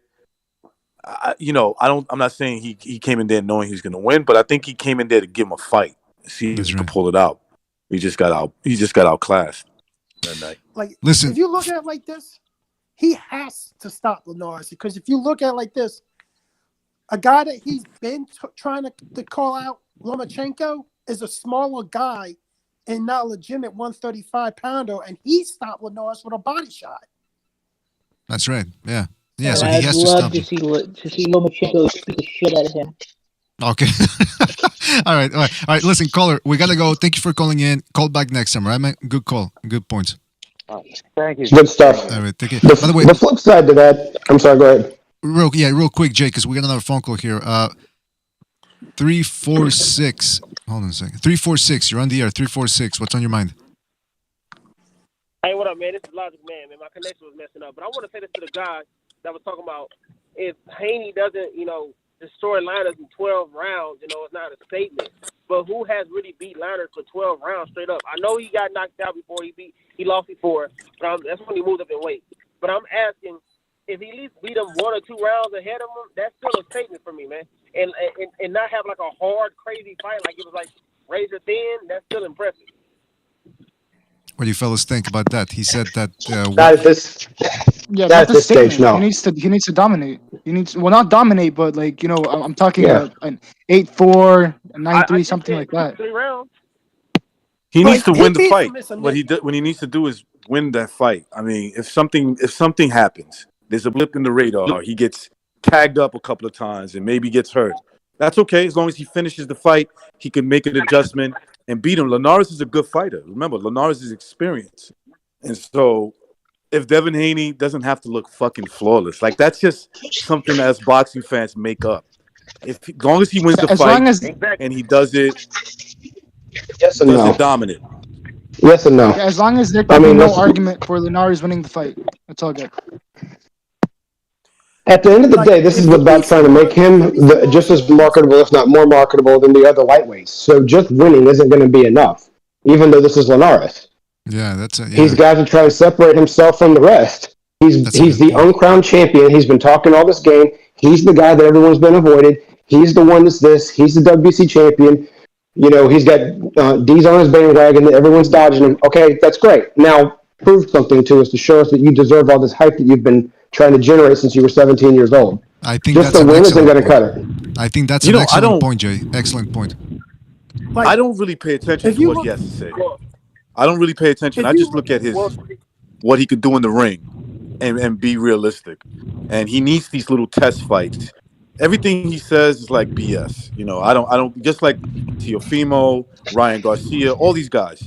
I just look at what I see, the eye test, and he's got it. The eye test is still if he's only just getting by when these other guys are making statements. I mean, I don't care how close the fight was between Lopez and Loma was. he still beat the reigning champion. He's made a biggest statement. Haney wants to be in that conversation. Haney wants to be in the driver's seat. And I know this has to do with talk, but we're also talking about marketability and selling because that also helps sway towards people's judgment of pound for pound. And if he wants to be there, he's got to do more than just win. He's got to do more than just They're win. attaching their names to these guys. They're attaching their names. Ryan Garcia is guilty of it.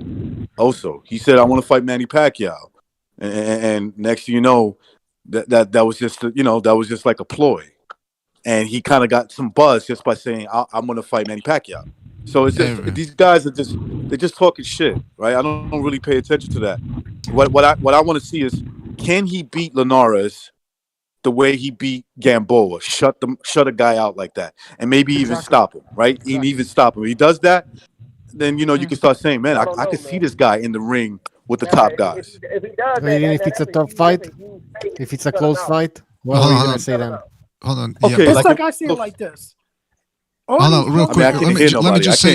I can't hear that. Sorry, real quick. Yeah, logical man. I'm gonna have to hang up, man, because I can barely hear you. I can actually hear the background from your car more than I hear your voice, man. So, catch you next time, right, man? All right, take it easy, man. All right. Yeah, Yeah, all right, people in the chat room said they could barely hear him. Go ahead, Drew. Sorry. That's cool, man. Like, at the end of the day, all these young guys in this division, they all talk a bunch of bullshit. Because the problem is, their trainers that are most likely their dads talk the same bullshit too. Like, a show that's on my network that I'm in had Teofima's dad on there. They were interviewing. And when I was watching it in the chat, he said Teofima beat Lomachenko 11 rounds. I was like, how the hell do you think he beat Lomachenko 11 rounds? You got to be high or drunk as hell to say he beat Lomachenko 11 rounds. He barely beat Lomachenko. And I said in the chat, and I told these guys, hey, we're part of the same network, but we're not always going to agree on the same shit. I thought it was a draw, or Teofima won the fight 7-5. And I tell people, that's the main reason why he don't want to give Lomachenko a rematch, because he exposed Teofima. He can't fight. The dude can't fight backing up. Yeah, Loma would probably it's a 50-50, but I'd give Loma a pretty good chance to beat Teofimo in a second fight. Yeah, and it's a really big chance. Devin Haney, this is a resume. If he beats Lewis, it's a big name on his resume. That's a plus. That's what he needs right now. Look, the point with what's his name, Teofimo Lopez and Lomachenko is people are only rooting for Lopez because Lomachenko reminds them of like a police officer that stopped him over one time and gave him a ticket or something. He's got the crew cut. He's white. I mean, come on. It doesn't take a genius to figure out why people hate Lomachenko. But the point is, at least if Lopez doesn't want to fight Lomachenko, could he at least please fight somebody else, somebody with a pulse? I mean, I know Kombucha. Yeah, go ahead, Jay. And I think most of us would like to see more likely Haney next, because we know Ryan Garcia is probably going to take a few more years to grow into whatever body he's going to be at. I don't think he's going to stay at lightweight. So Haney's a great match for it, and we're all looking forward to it after he gets this fight. And it's going to sell more tickets, it's going to generate more interest, and it's going to do more if he wins a statement more than just by a couple rounds. Because if he wins by 3 rounds, and then he goes into a Lopez fight, if that even happens, because Lopez will demand the world because I looked great and you did not. And so this all still comes down to the fact that he's got to make a statement. I don't care if he pitches a shutout as the statement, but he's got to make a statement. At this stage of his career, 35 years old, been stopped 5 times. I'm almost done. Been stopped 5 times. Can you make a statement that you owned Linares in one way or another, and now you're one of the major guys? I can see the floor of the man who wanted to speak. All right. Who wants to say something? Can I make Gonzalo, you a want to say comment something? real quick? Yeah. Depending on what type of Linares shows up, right? Because if you got a good version of Linares, he's still a world-class fighter.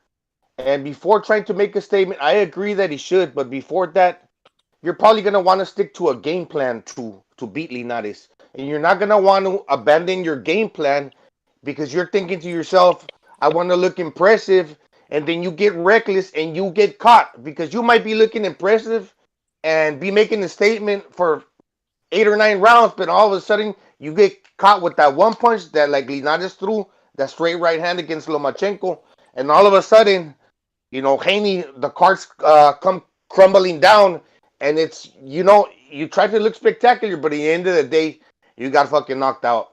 So I think this is a young man's game. No, hold on. Well, let me just go ahead. This is a young man's game. This is a young man's game, and he should win. And it's going to be a competitive fight, but the youth will prevail. And in the end of the day, I don't think he's just going to get knocked out.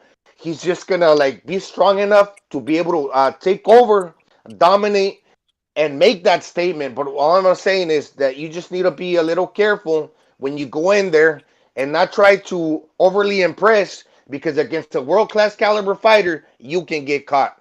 That's all I'm saying. But if your statement is to shut the guy out, is to outclass him with all of your attributes, your speed, your athleticism, your defense, your slickness, then you don't have to worry as much about getting caught because you're already parrying away from that. That's my point. All right. The only way he outclasses him for 12 rounds if Linares walks into the ring like Alexander Povetkin did against Dillian Wright last week. Like COVID 2 times. Right. So that COVID really fucks up fighters, huh? Yeah, it fucked him I up. started to notice. Yes, same with Burchell. He had COVID before, and I mean, I think Valdez would have still won, but Jesus Christ, he looked fucked since the first round. Well, but Burchell would have still lost. He can't defend against a left hook, for crying out loud. Yeah, but he would have looked a little better at least, Yeah, he would have. Since the first round, he would have. He looked fucked since the first round. His feet just looked fucked up. But oh well. Happens when you have trouble making weight. So why is everybody hating on Devin Haney again? I forgot. I wasn't hating. I was trying to make the point that he needs to make a statement, not just win this fight. That was my stance on this. So winning a decision against Devin Haney, like let's say he beats Devin Haney like he beat Gamboa, would that satisfy you, or would that just leave you with more questions? I would like to see it a little more. I can't say any more one-sided because that fight was pretty one-sided. I would like to see him pick the pace up a little bit, throw some more punches, be more active, show. I know I can't describe what I'm looking for because it's not necessarily put the power on to try and knock him out. That's not the plan I think Haney should be chasing at all. I just think when we're done, we should be saying, okay, now he's 2 for 2 against name-recognized people, and he dominated both of them. Let's see him. Let's see what's next. He's ready for Lopez. He's ready for Loma. He's ready for something. I want him to try and make a statement that makes us say that. Like I'm gonna put it like this. If Devin Haney doesn't have to change his game plan against Linares and beats him, then he did what he wanted to do. He got a name on his resume, and he didn't have to adjust at all. He beat him with his game plan, and that will probably make it a lot better. Because if he has to change his game plan because he didn't see something coming from Linares, then you can see a flaw in Haney's game. I'm going to sum it up like this. Donald Curry, Milton McCroy. They both were undefeated. They both had titles, but they were still trying to get names for themselves. Donald Curry proved a point that night. Now, Devin Haney may not be able to do a knockout like that on Linares that Curry did on McCroy, but a point was made that night to where everyone said, Donald Curry's the guy I want to see next against all the big-name guys. Haney needs to do something like that to separate himself from the pack. All I'm saying. I'm not saying that he can do it. That's what we want him to do, and that's my main point. Did Ryan Garcia do that, in your opinion, against Campbell? He got up from the deck and he knocked him out. So he showed that he can take a punch against a world-class fighter. But I would think that those fans were thinking that Campbell never should have gotten that knockdown. That's my opinion. So he had to make up for that. He's passed the test, but he almost got knocked out. But he always he got drugged, but was he that hurt? You know what I mean? Like Trinidad used to go down all the time, but when there's he almost got knocked out. I mean, I had an argument with a guy earlier today about that. That's not completely true. I don't think he was. And then I was talking about Trinidad in that case. With Garcia, I think he was more hurt than Loma was against Linares, but it was still a clean knockdown. It was a clean. I mean, be yeah, there's no doubt about it. Right? What I'm saying is, was he really that much in danger? I mean, you don't want to get knocked down like that, especially in a close fight. I mean, that can be the difference. But I mean, okay, let's put it this way: what's the rating that you give Ryan Garcia for that win? A plus, A, B? B plus or minus? I'm gonna be honest. Somebody else wants to say something. I would like to hear this gentleman's point. Like when it comes to Ryan Go ahead. Garcia against Luke Campbell, he got up from being knocked down, but in that fight, he came back and knocked the guy out. I would give it a B minus to C plus. The reason why, you saw a fraud and a weakness to Ryan Garcia. He leaves his chin out like Amir Khan does, and until he improves that, that kid's gonna can be a knockout away, somebody like a punch away from being knocked out. If that was Tank Davis, and he let his punch and he let his chin out like that, and he got hit by Tank Davis like that, he might have been knocked out, or a guy that had real bad big power and everything. He could have been knocked out. Maybe Davis has all those same flaws, and he hasn't found anybody with power to expose that. So, but exactly, it comes down to the opposition as well. You gotta, yeah, absolutely. I think Tank would have slept in that fight. Yeah, probably. I think he would have slept him. Yeah, Tank can hit pretty hard. Yeah. Hey, by the way, can I say real quick? We got a phone call here. But Campbell did, yes. But then again, could Garcia have landed something on Tank? Because Tank spin open, he still stands square. Real quick, that's right. Garcia's aggressive, and he hurt. All right, guys. Okay. Yeah, we have a phone call. We have phone calls. BDA, take it away. 509, you're on the air. 509, you're on the air. 509, what's on your mind? Yeah, what's up, guys? What was the topic? What were you guys talking about? Ryan Garcia? Yeah. Yeah. Washington State represent, man. Yeah, the big walk out here. Yo, dude, Ryan Garcia got an A plus on that. Dude, he knocked Luke Campbell out, and that dude's like one of like the top 5 lightweight. I think he did better than Lomachenko did. He did get dropped. What about that? You give him an A plus even though he got dropped? Yeah, dude, Lomachenko got knocked down by Linares. He still stopped him. Yeah, but would you give him an A plus for that? Exactly. No, he wouldn't. I don't think. Why? Why would you give him an A plus? He got dropped. Can't give him an A plus for getting dropped. He saw a flaw in his game. He almost got knocked out, bro. You know, Fury beating Wilder is an A plus. Well, to the caller, what was most impressive? I know the round ended, but the round after, Garcia, he pinned Campbell against the ropes, and he made him turn his back. So right after he got knocked out and he dusted off the cobwebs, he had a real dominant round, almost stopped Luke Campbell. And that's what gave him the B minus is he adjusted. He's lucky he fought a passive fighter. I think he would have got killed by an aggressive fighter. Yeah, I really think so too. Yeah. Yeah, listen, if you're giving a guy, it's gonna be good. If you're giving a guy an A plus performance after he got violently got dropped, Teofimo would have murdered him. If Teofimo would have dropped him, he would have got back up. He would have just murdered him. Yeah, he disappeared off my screen. I was looking at Garcia, and then I said to myself, "Where did he go?" Yeah, but listen, I think look, if I may say so, Garcia has a lot of good things going for him. That hand speed and power, plus the height. He's pretty tall for a guy in his division. The height and those long arms, man. Yeah. They're like rubber. They're like a rubber band snap. Boom. And the good looks. But he's weak though. He's got a weak chin. He'll get knocked out if he fights and he has an Amir Khan look that he'll just leave his chin out there like he does when he throws punches. Yeah. But the problem is, he's too flat-footed too. Yeah, he'll get fucked up. I'm telling you, he would have fought Tank that night. Tank would have beat the shit out of him. I know I say it 100% confidently. Whoa, you can't do that. Oh yeah, he would have fucked him. Watch. He would have fucked him up. But hold on, what about Tank Davis? Tank Davis was getting pieced up by Santa Cruz. You don't think Ryan Garcia? Yeah, I mean, he was getting pieced up. I agree, but he's just like Santa Cruz. He does that with every fighter, so I'm not gonna just say it's Santa Cruz. He does that with every fighter, but if he keeps that chin out there, like inviting, Tank to hit him. If Tank lands, he's not You getting. mean like Tank does? I mean, that's Yeah, my but point when we make when this was the comparison. last time Tank you does ever the same saw thing. Tank? When was the last Has time you Tank ever saw fought a Tank get legitimate dropped? 135? When's the last time we saw Tank fight a puncher?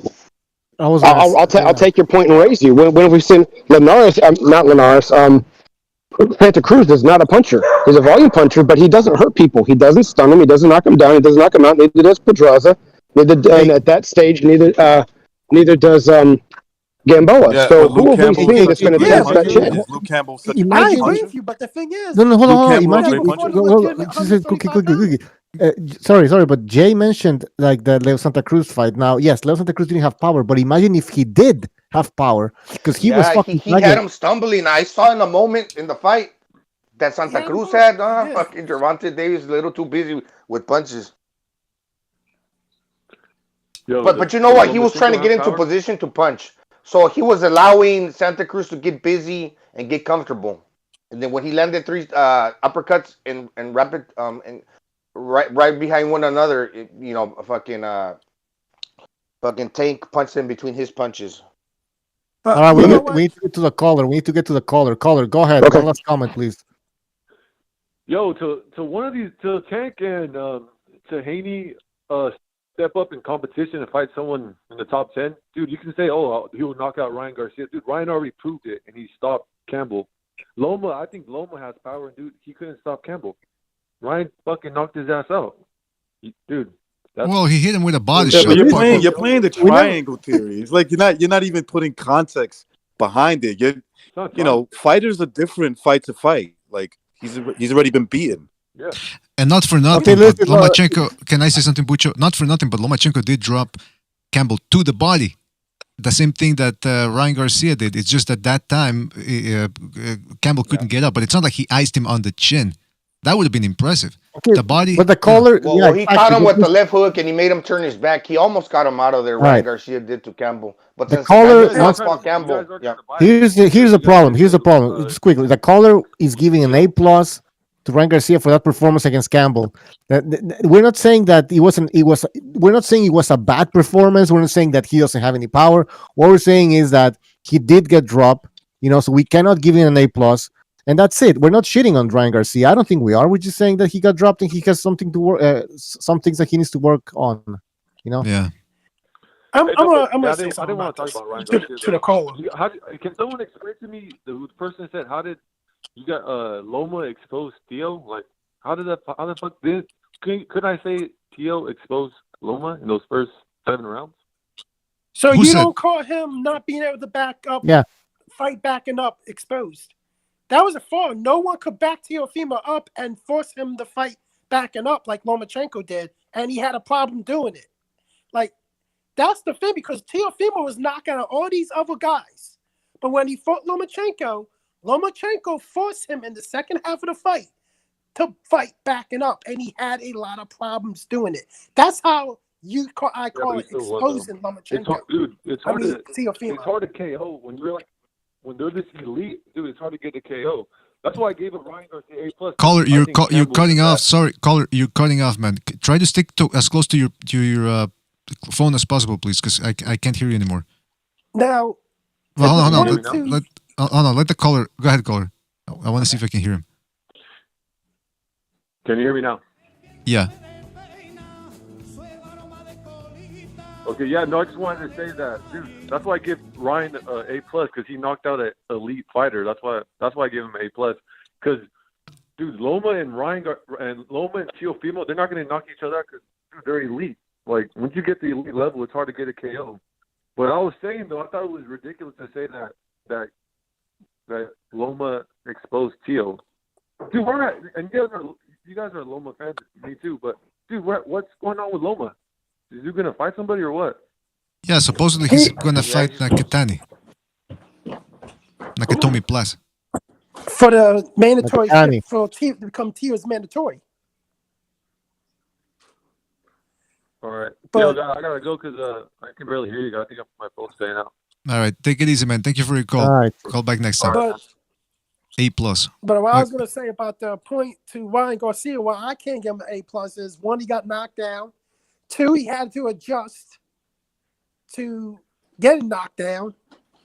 And the adjustment actually gave him a B-, that he was able to adjust to getting knocked down. So yeah, listen, A+ performances like Hopkins versus Trinidad, Barrera Hamed.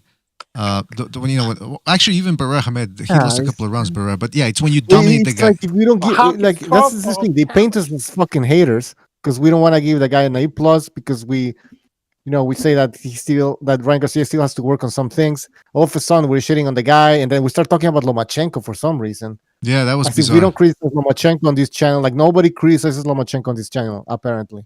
Yeah, that's bizarre. Some people but you were right, Butcher. Like we were talking. The problem was when he said he gave Ryan an A+. That we had to go back to that. You were right, because I mean you can't give a guy an A+ performance when it's not, and then when the other people say it's not, you go, "Oh, you're a hater." I mean, that's not how it works. Real quick, he didn't say that. He didn't say that, but there's people like that are gonna be thinking that. I'm pretty sure. Hey, by the way, shout out to Truth's son. That's the reply back. Drew, real quick. Shout out to Truth's son in the chat room who says, via the super chat, he says, "In boxing, anything can happen. Context is key to analysis. For me, Garcia was lucky. Campbell is not a finisher. Haney doesn't need a KO, just solid work." That's a good way of putting it, Truth's son. I think that's a good way of putting it. Go ahead, Drew. Yeah, my bad. But like, if you're debating with somebody, a lot of times when they don't know what they're talking about, they're gonna say, "Oh, you're just a hater." That's the reply all the time.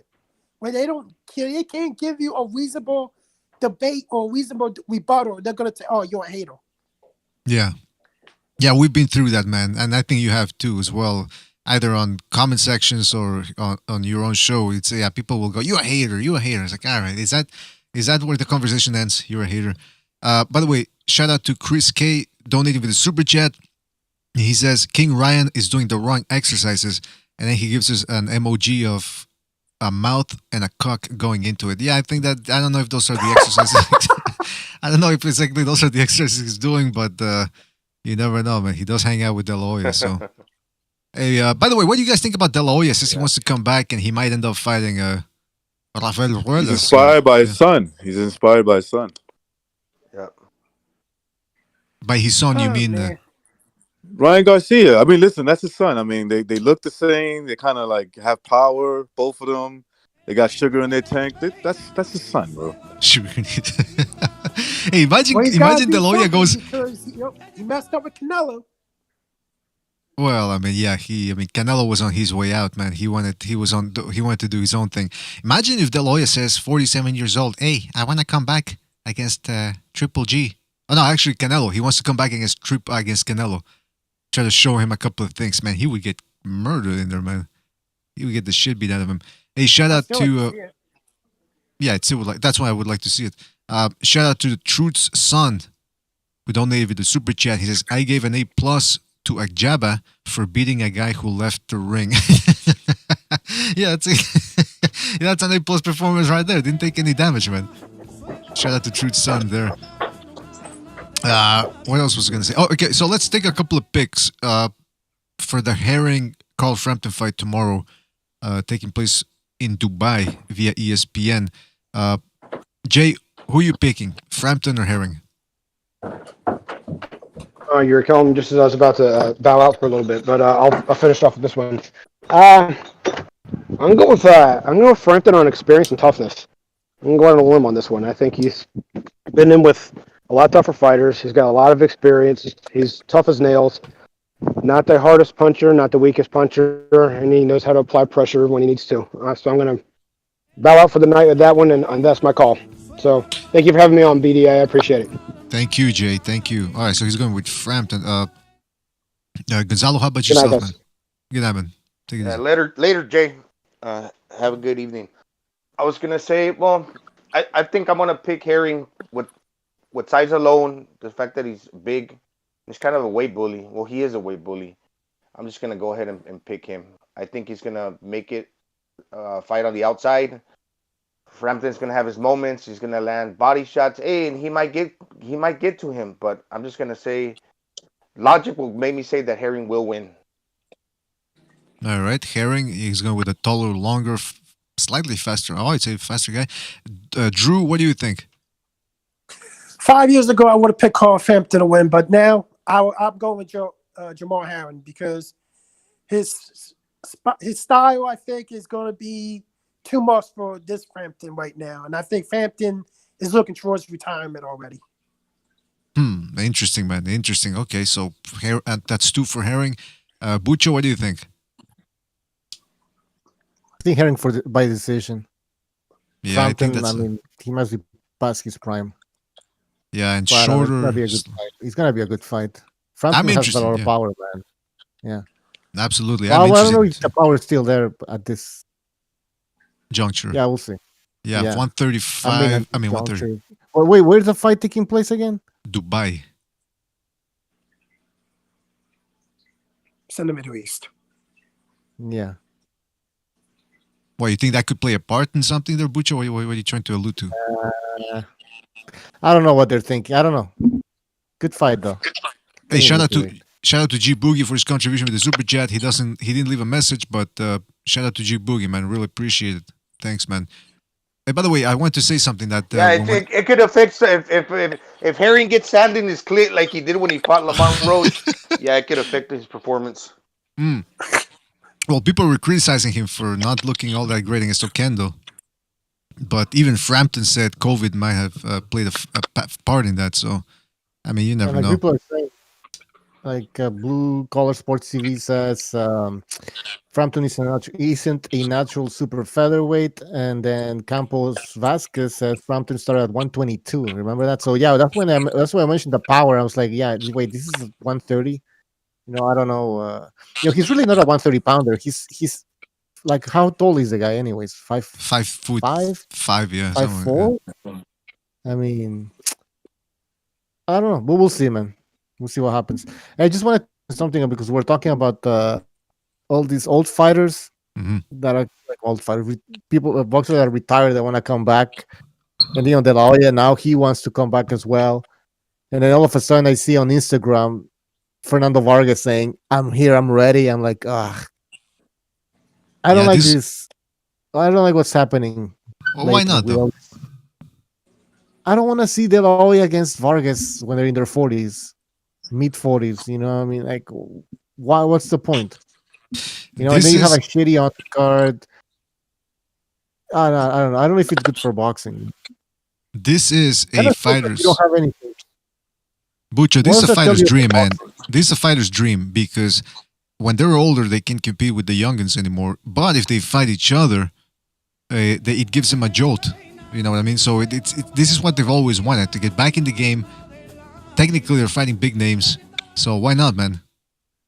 Like, what's the problem? And you know what?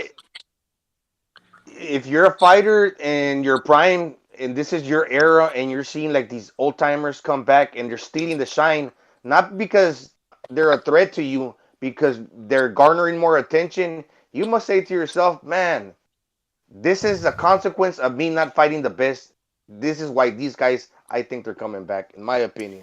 Exactly. It's pretty bad for those guys. And you look at it like just this, quickly, man, if you let Anderson Silva fight Chavez Jr., then you might as well let this happen too. Chavez Jr. apparently is gonna be fighting Silva from UFC there. What's his name? Anderson Silva. That'll be in Mexico. Yeah. Seriously. But by the way, like Gonzalo said, and also in the chat, Sava Kim saying, nothing else going on. Boxing is dead. Yeah, nothing else going on. I mean, we have some good fights, but we could have even more fights. It's not like there's no talent out there. You know what I mean? Then I would understand that. Then boxing is really dead. If you don't have any talent, there is talent, but these guys are just not fighting each other. If they would just fight fucking each other, if they just fucking sit down and get these fights done, then we wouldn't be paying attention to De La Hoya fucking Vargas too, 20 years fucking later. You know what I mean? Politics. So that's the problem. It's like Gonzalo said, it's these fucking diva boxers, and we gotta call them out. 90 seconds. Oh shit, real quick. Hey, real quick, before the phone lines close, let's go to 773. Last phone call of the night, I believe, of the evening. 773, you're on the air. 773, what's on your mind? Fuck you saying? Don't make me get the sprint. I leave your ass saying. Fuck you saying? What you saying? Fuck you mean? Me and my team smoking green, sipping lean, rolling off a beach. What you got to say? 60 seconds. Well, first of all, I think that the lady said it all. 60 seconds and no, but seriously, man, what the fuck are you smoking, man? Why are you so in such a good mood? What's going on? Is it because it's Friday? Is that what's going on? What you saying? It made me get to spit, man. To spit my verses and my freestyle rhymes. No, I saw someone donate in the super chat, so I had to come and set him straight. He's still bragging about that. Teofimo Lopez went over Lomachenko. Lomachenko is 3 weight classes smaller than Teofimo. Okay? You look at the size disparity. You look at the age disparity. You look at the wear and tear regarding Lomachenko. He's been in these back-to-back battles. He's got 10 shoulder seconds. surgery. And these dudes are still bragging, still riding high and mighty, just like they were with the Canelo over Triple G. The judges gifted him a decision. That's what they do. They gift decisions. And then you got these dudes getting on their high horses, all high in pride. Oh, look at my guy, won and this and that. You know the system's rigged in your favor. Accept that fact. You got to accept it, whether you like it or not, because that's just the way the game is played now. It's all about money. It's not about competition. Get it through your thick skulls, you numbnut T-sub. Well, I think that what Kevin is referring to is because there's a guy in the chat says called Mexico 214 says still schooled Loma, get over it, losers. I don't know about schooled, but Mexico, there's a lot of corruption there, and that 119-109 card from Lomachenko is the type of corruption that maybe he likes, when it goes in his favor. But I would suggest any type of corruption where it goes in your favor. What whooping? It wasn't a whooping. What did he say? Which word did he use? School. Schooled, whooping. I mean, get out of here, man. Yeah. That was a close 7-5, maybe a draw fight at the most. Like, it was really a good fight. It wasn't a dominating performance. Yeah, it was a good fight, man. It was a good performance from Lopez. But I mean, school, come on. I mean, they're trying to build it into something that it really wasn't. I mean, I get what was it an A+ performance? if we're gonna go by those lazy standards. In any event, yeah, man, that fight. Hopefully, there's a rematch because Lopez hasn't done shit since then. Now, what were we talking about? Part of him. Yeah. Hey, by the way, the old fighters, man. Like I was saying, I'm for the old fighters fighting each other, man. Why not? I mean, it's like I said. I want to see the Loya Vargas too, man. Bucho, you wouldn't be a little interested in seeing how that one goes, man? Come on. Oh, fucking no. Man, Jesus Christ. I still remember Vargas Mayorga, man. That was how long that was. It was a shit-ass fight. It makes me feel a little good about myself. If those guys fight, I'm going to want to be punching the punching bag, it's like, like right around that age. You can do that now. There's no excuse for that. Ucha, you remember Vargas after the fight? He tries to jump up on the ropes. He couldn't get up. I don't remember that. What? Vargas jumped up on the ropes after the end of the fight between him and Mayorga. Okay, and he fucking falls down. Oh no, I don't remember that. At the end of the fight, he tried to celebrate. Yeah. Oh, okay. Yeah. I think I remember. Yeah. And, my Vargas showed up. He couldn't get in. I think he had back problems. He had a disc or something. Yeah, that's what he says. That's why he was always out of shape. I blame the Mexican food though. Yeah, man. I mean, Mayorga even was said a it. I remember. Dude. I think he got the best of Vargas with the smack talking. He did because Vargas was the type of guy that would just he take everything seriously. He didn't know how to roll with the shots, like David Lee Roth would say. The best was the best. What? Go ahead. The press conference. Remember the press conference that when they Cathy Dumo was there. They were at their time where they put the COVID plexiglass. Right, but then Mayorga kept referring to Vargas as El Gordo, which means the fatso, but he would call him fat. The interpreter or something maybe. Yeah, the interpreter kept calling him fatty. I'm just gonna play a little audio here from the press conference. Quiero darle gracias a Dios una vez más que me permite la oportunidad. I'd like to thank God one more time for giving me this opportunity.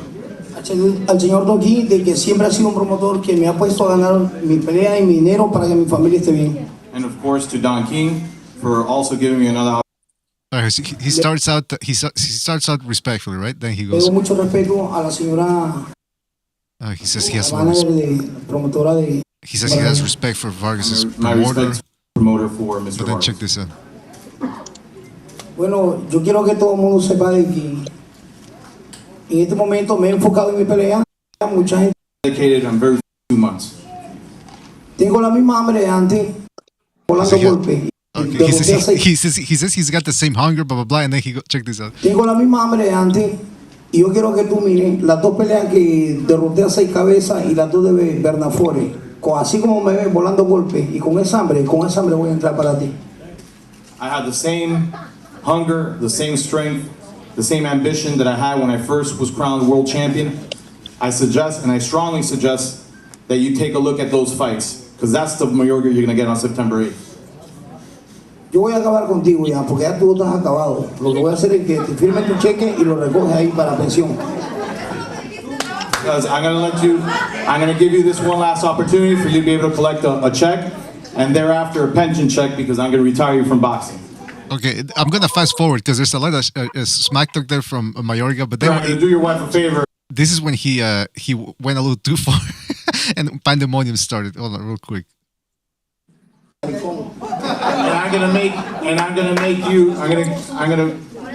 I'm gonna give your wife a favor. I'm gonna do your wife a favor and not let her cry anymore after they disfigure every time that you go.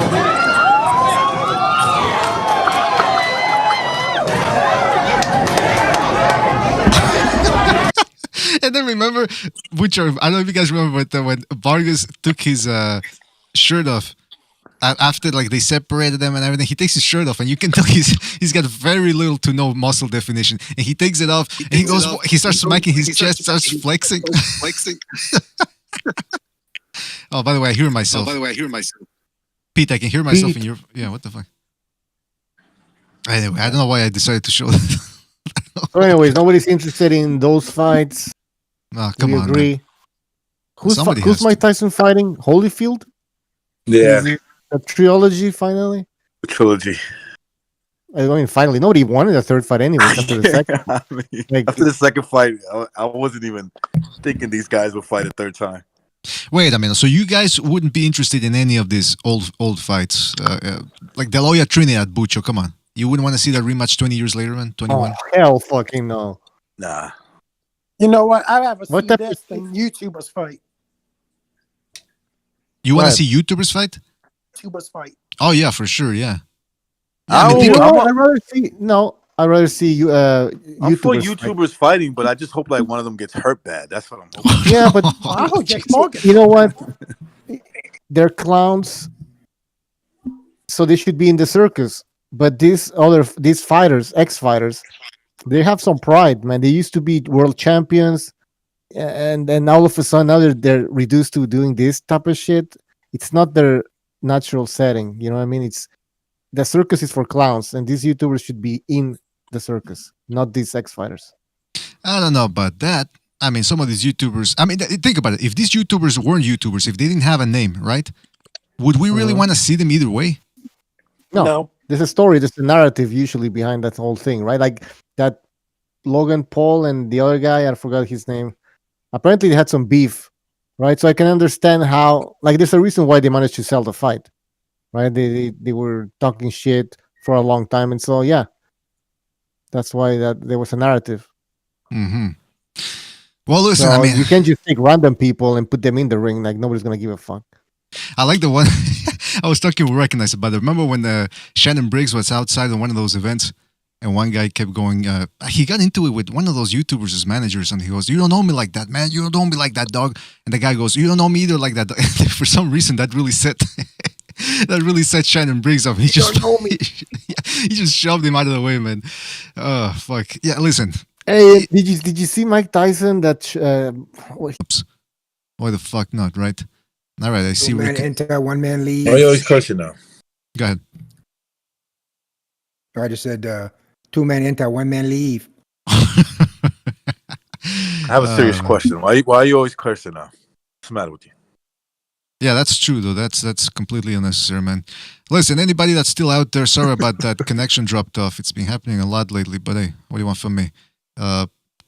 We'll try to fix it the next time. We're gonna have some sort of backup. All right, so there you go. People say it doesn't work. Here it is. Works again. Friendly Fire says you guys are back.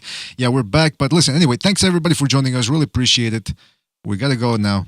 But don't, like I said, don't forget tomorrow, BDA Kumite. No, sorry, we're gonna be signing up people on the BDA Kumite. So stay tuned for that one tomorrow.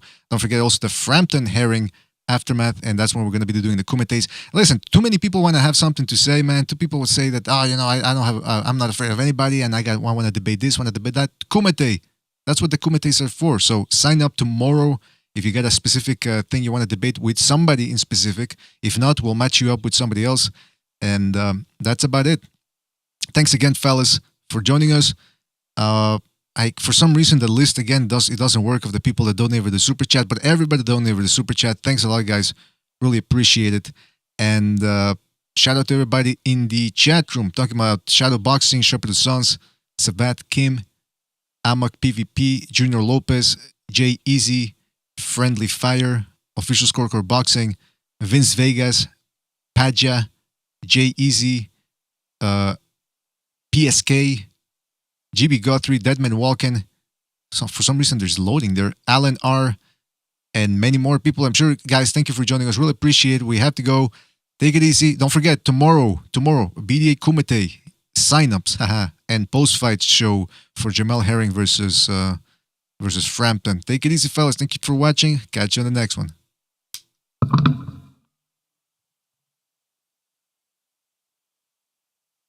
Disappointed in every one of you. I'm sorry, I don't mean to offend you. I'm disappointed in every one of you. I kiss you on the mouth. No, I'm not cool with that. I'm sorry. One more time. I'm disappointed in every one of you. I mean, I'm dealing with degenerate animals. Wait. I'm disappointed in every one of you. Disappointed in every one of you. All right, come on. Honestly, I can't do it, man. I'm disappointed in every one of you. Let me tell you why. It's gonna be all right, Nicky. Go ahead, shoot. You just killed a little fucking man. What are you going to do about it? Yeah, because you got nuts, but don't got a thing.